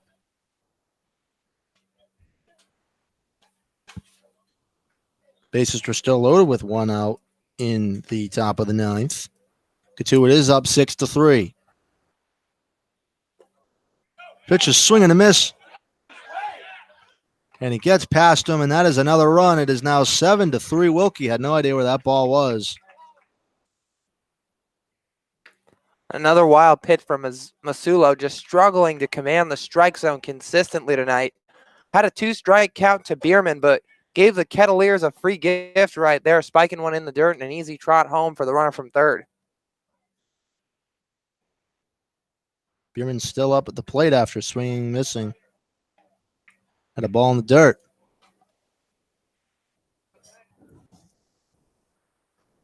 One-two count.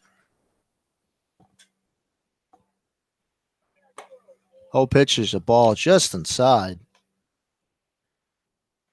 2 balls, 2 strikes.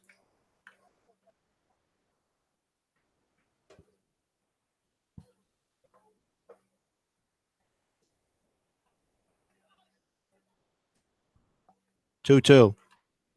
Almost swings a ball at the dirt. It's now count runs full at 3-2.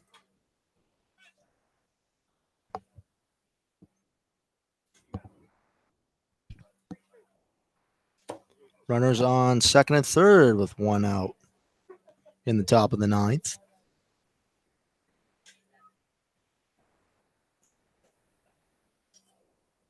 Full count. That is ball 4. Another run's going to come home on a pass ball. It is now 8-3. The runners advance up. There'll be runners on the corners with 2 out. And Chad Gassman is going to have to come out and relieve Mazzulo. Unfortunately, not able to get it done here in the 9th. Commanding the strike zone was huge for him, and he just, like we talked about all inning, just couldn't consistently do so. Spiking too many balls in the dirt, a few getting away from Wilkie. Forced to make a pitching change. And we'll be right back after the pitcher gets warmed up here on the Hyannis Harbor Hawks Digital Network.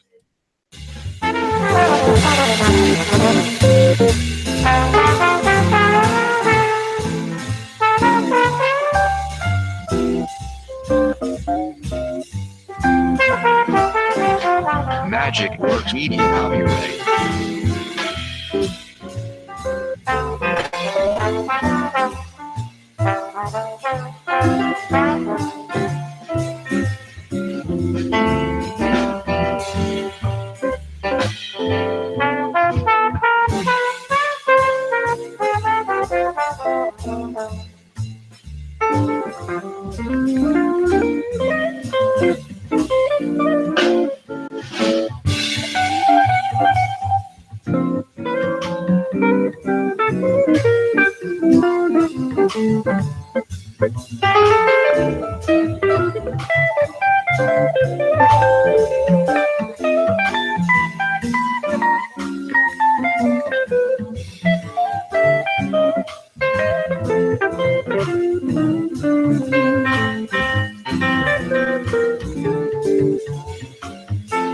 Magic Works Media copyright.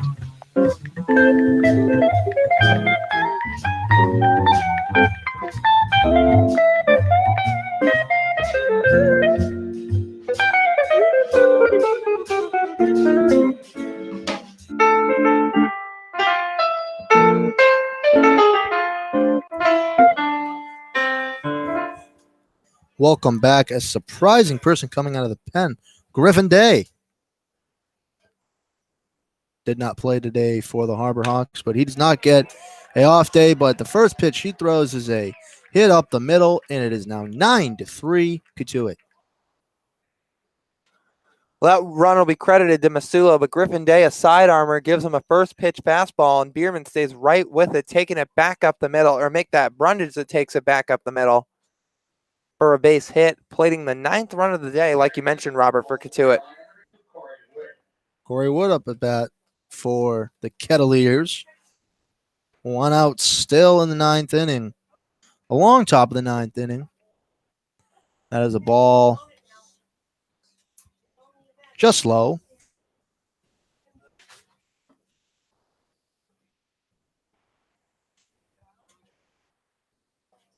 Pitches in, just foul. It is now a 1-1 count.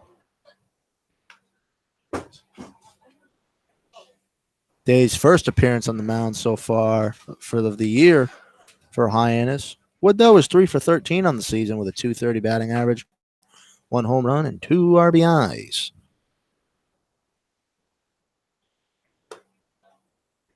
Pitches in just inside. It's now a 2-1 count.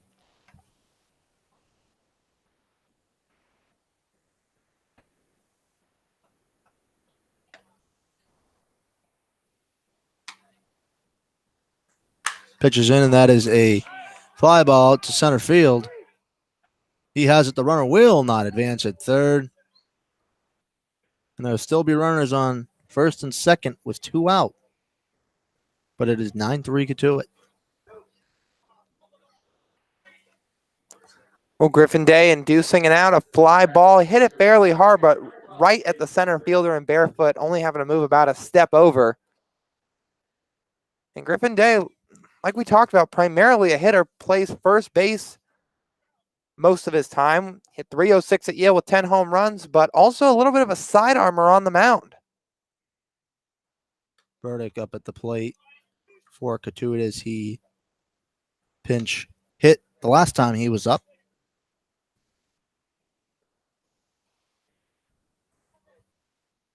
So for 1 on the day.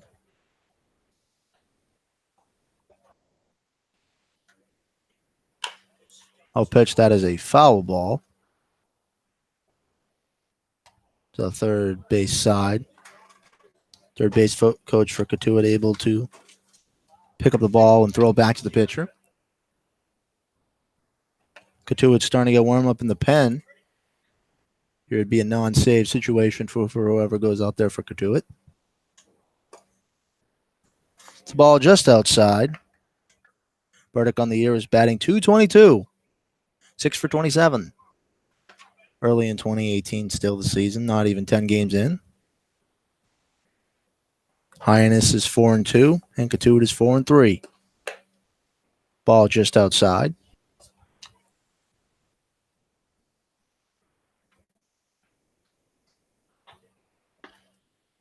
And no one warming up down in the pen for Hyannis, so they're just going to let Day finish it off. Ball 4. They're not getting the pitch that Day wanted or anyone here, and this has been a very long top of the 9th inning. Eric Jones will be the 9th hitter in the order to hit for Cotuit this inning. They've batted through the order. Bases loaded, have already plated 3 runs in the inning and threatening to score more.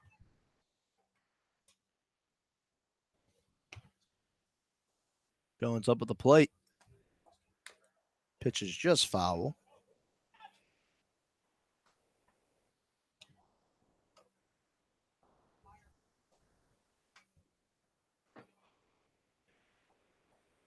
All 1 count.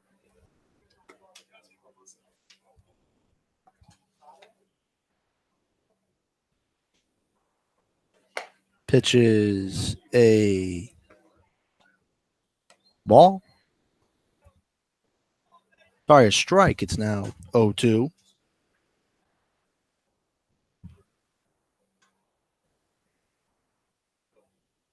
Two outs with the bases lowered in the top of the 9th. 9-3. Ball just outside, almost landed in the dirt, but a great play by Kyle Wilkie. 1-2 count.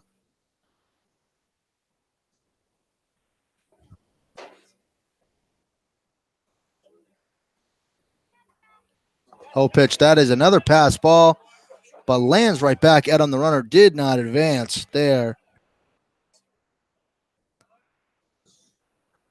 One of the benefits of having a brick backstop here at McKeon Park, that ball bouncing right back into Wilkie's glove, almost catching it like it was a pop fly. Looking the runner back at third, Bierman going back to the bag safely. And Day still just 1 strike away from getting out of the inning.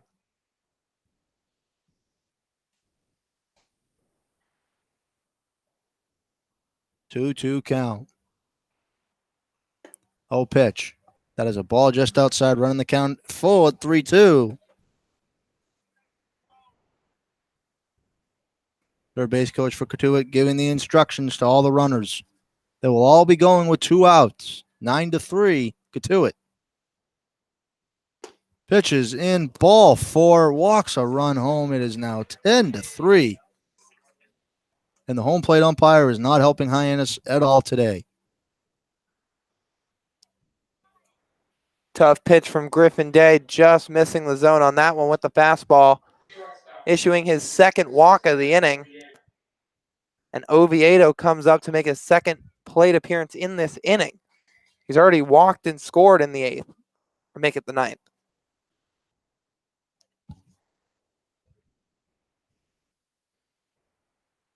Pitches in for a strike.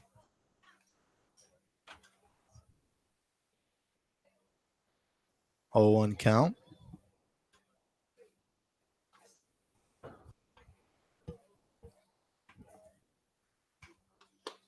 Another pitch is in now, up 0-2 in the count. Day trying to get this final out in the top of the 9th.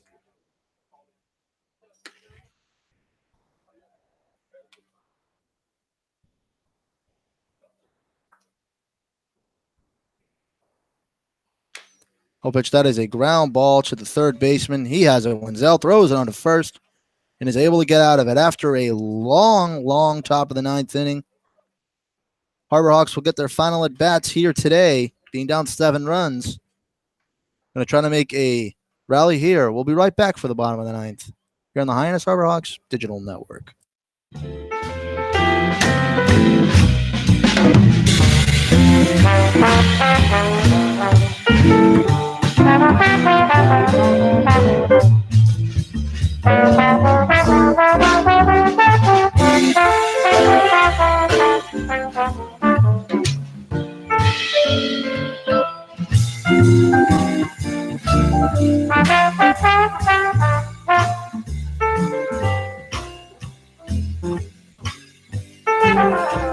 Magic Works Media copyright.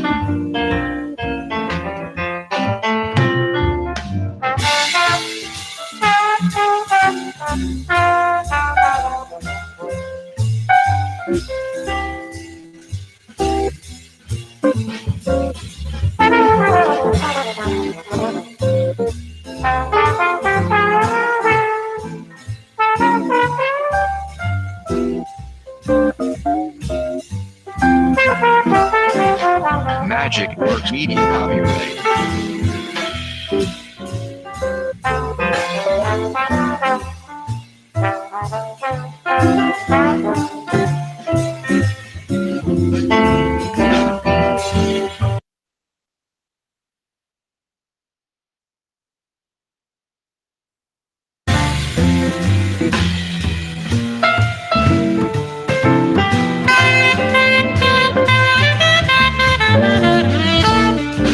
Magic Works Media copyright.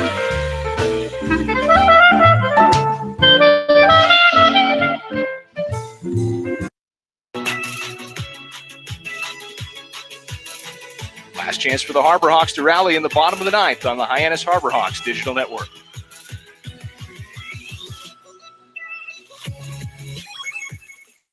Welcome back. We are here in the bottom of the 9th. Joe Boyle on the mound for Cotuit. Going to try to shut it down here in the 9th. He has a 6.75 ERA coming in to the day here on the Cape League season. Has pitched 1 1/3 innings.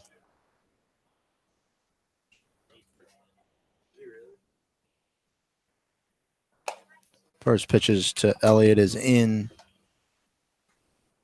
for a ball.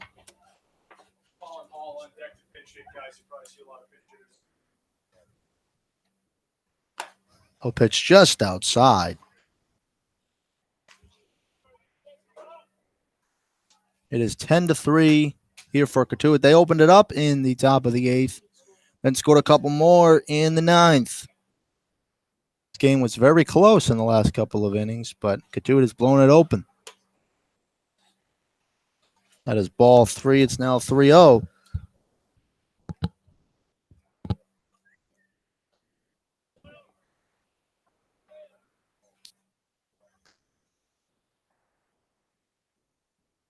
3-0 pitch. Ball 4 and a leadoff walk. So now Colin Hall will be pinch hitting for the Harbor Hawks. And he'll be up with a runner on first and nobody out. Pitch hitting for the Harbor Hawks. Georgia Tech, number 5, Colin Hall. Hall just 3 hits on this summer, hitting .230 thus far. Played in yesterday's doubleheader. Had most of tonight off, but now getting a chance to pinch hit here in the 9th. Looks like we'll see a couple of Harbor Hawks pinch hitters. Seth Gray on deck.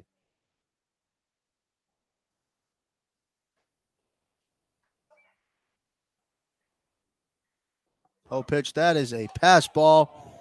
He'll throw to second, and he is safe. It looked like that he's hung out to dry over at second, but a bad throw by the catcher allows the runner to advance.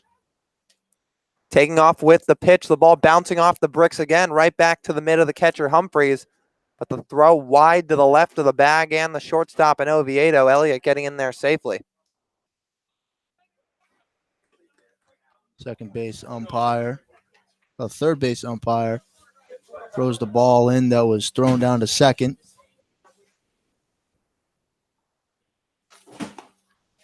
Pitch is low for a ball.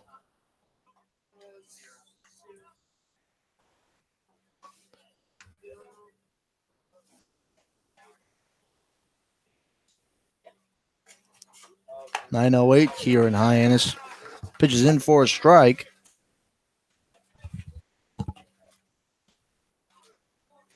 This game was moving medley long as the past couple innings have taken a little longer than expected. Still just over 3-hour games usually here down on the Cape. It's 3-1.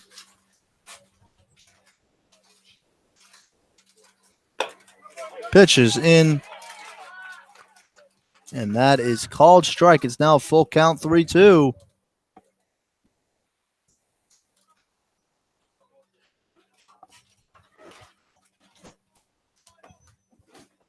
Full count 3-2.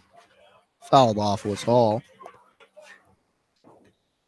Remember, fans, thanks to our friends at Marjan Print and Frame Shop, you can keep that wall tonight. It's a 3-2 count with nobody out in the bottom of the 9th. Pitches, swing and a miss. Strike 3 for the first out. As his count started 3-0, Boyle comes back and strikes him out for the first out in the bottom of the 9th. Another 3-2 count for the Harbor Hawks, but this time Hall up in the count. Couple of strikes called on him, fouled one off, and then cut right through that 3-2 fastball again from the reliever in Boyle for out number 1.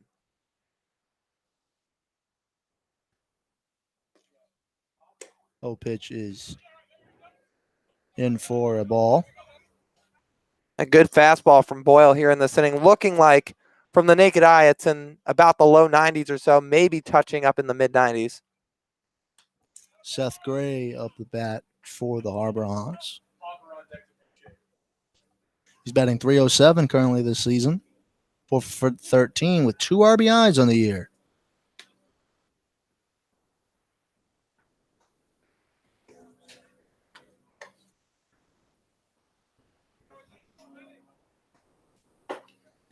One count, 1 out in the bottom of the 9th. Runner on second. It is 10-3 Cotuit. Cotuit has 10 hits to Hyannis' 9. They have squandered a couple of opportunities. Swing and a miss there by Gray. Tipped it into the catcher's mitt, now 1-2. Well, Hyannis up to this point has left 12 runners on base tonight. A lot of the reason you'll see all the hits up there on the board for him, but so few runs. A foul ball.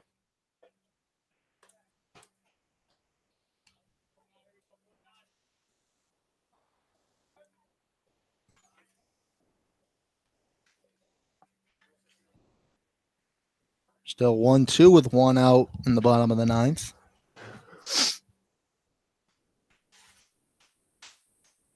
Pitch. That hits the glove off the catcher. The runner does advance to third. It's now 2-2 count to Gray.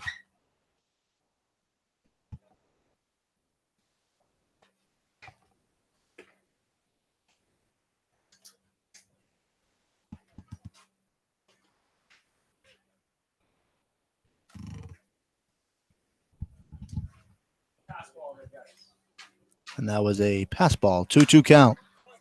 A foul ball that lands past the fans down the third base side. And will land into the grass. And all the kids will try to get it. Still 2-2 count. Oh, pitch. That is a ball just outside. It's now a full count. 3-2 to Seth Gray.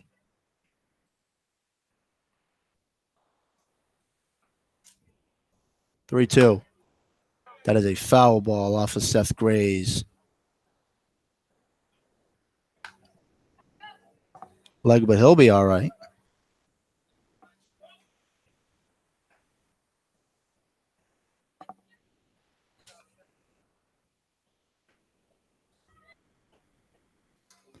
Full count, 3-2. One out, man on third. Hyannis trying to get a run. Oh, pitch. That is a ground ball to shortstop. He has it. He'll throw it on to first. But a run does score. It's now 10-4.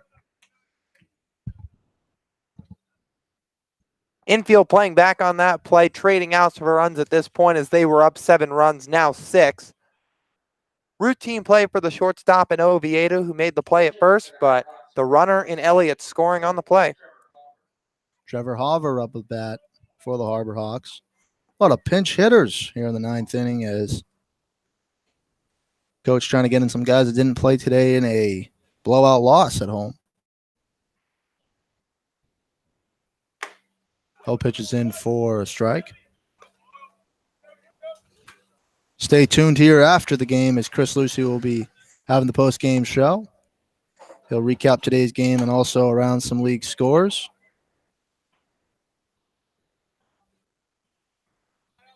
One count.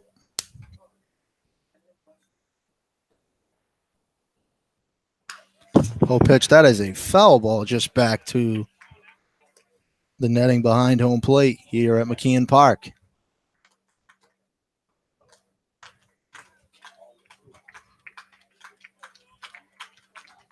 Hoover is batting .363 on the year with a home run and 3 RBIs. Pitch is in. Strike 3. Got him looking. And that's going to do it here from McKeon Park. Hyannis does lose 10-4. Lyle, too many squandered opportunities from the Harbor Hawks, unable to score runs. Too many guys left on base, 12 for the night. Had a lot of opportunities, especially late in the ball game, but like you mentioned, just couldn't capitalize on them, and then the bullpen kind of crumbling apart late in the ball game. Absolutely. As it is a 10-4 final here. We're going to have a quick break here. Then we'll send it to the post-game show as Chris Lucy will update you on everything you need to know. We'll be right back here on the Hyannis Harbor Hawks Digital Network. MusicElf.com.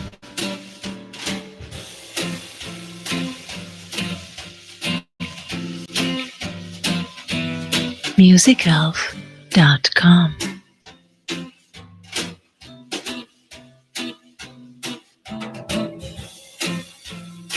MusicElf.com.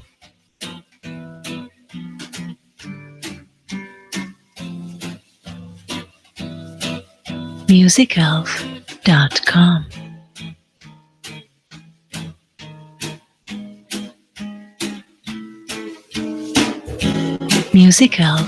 MusicElf.com.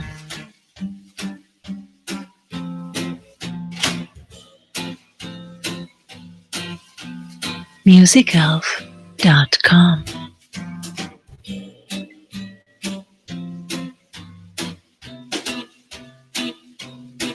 MusicElf.com.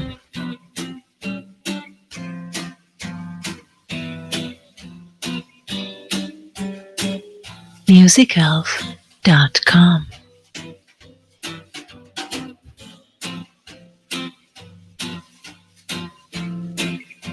MusicElf.com.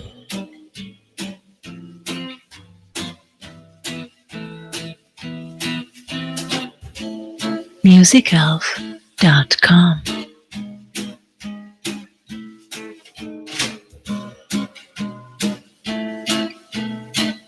MusicElf.com.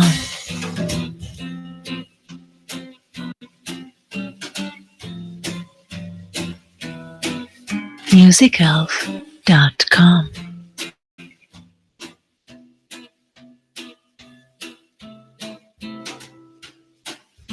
MusicElf.com. MusicElf.com. Affordable, high quality, royalty free music and sound effects for your project.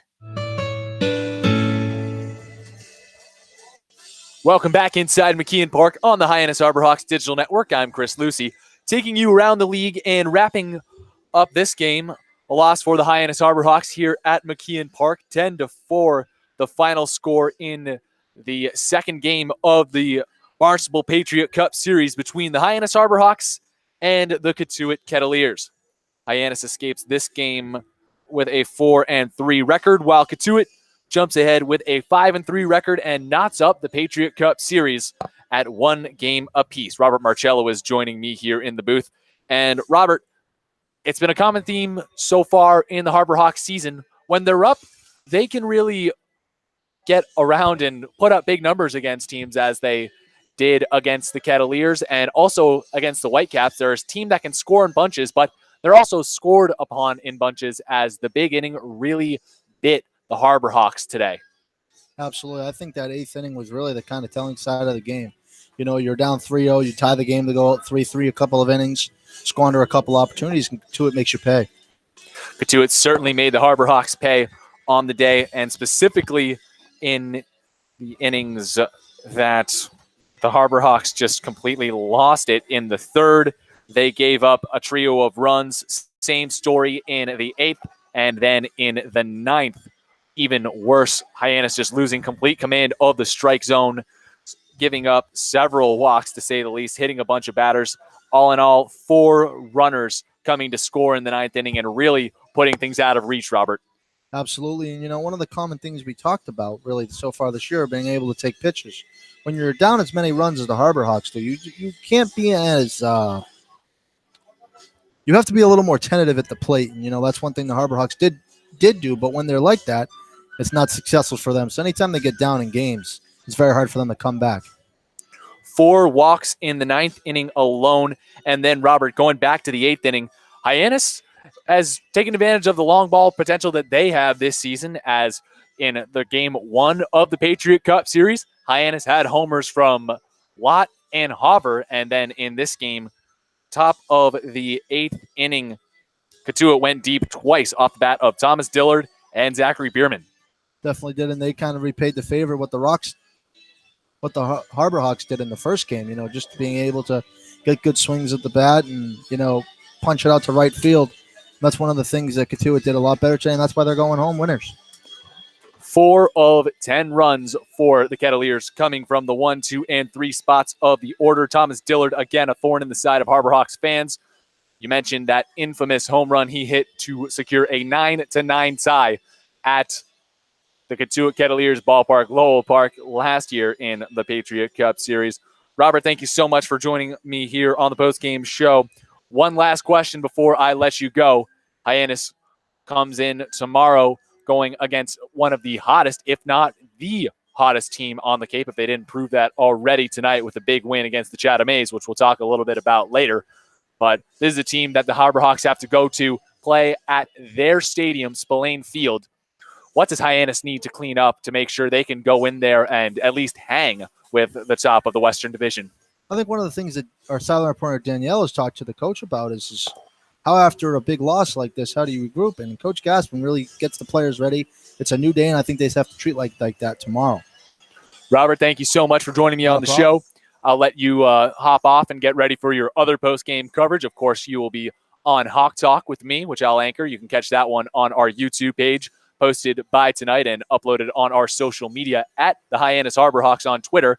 Be sure to give us a follow there. Also, check us out on SoundCloud, Hyannis Harborhawks, where you'll be able to catch a highlight reel of today's game, an interview with today's player of the game, and everything that you need to get ready for tomorrow's big matchup with the Wareham Gatemen. That one starting off at 6:30 tomorrow from Spillane Field.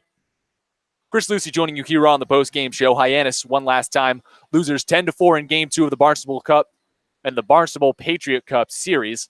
Let's take you around the league before we wrap things up. Over to Stony Brook Field in Brewster. The Whitecaps knotting the game at 4 with the Yarmouth Dennis Red Sox in the bottom of the 9th inning. But that game ending in a 4-4 tie after the RBI hit from Mike Massey that sent the game into a deadlock because there aren't any lights over Stony Brook Field and there wasn't enough light to play out extra innings. So YD and Brewster taking another tie. YD in its second tie of the season. They jump up to 6 points in third place out in the Eastern Conference. Elsewhere in the East, the Harwich Mariners are knotted at 3 with the Orleans Firebirds. They pretty much guarantee that they'll stay in at least second place out east with the Chatham loss to Wareham, which we'll get to in a minute. But they have the possibility to take first place if they're able to scrape another run off against the Firebirds down at White House Field. That one knotted at 3 in the bottom of the 8th inning.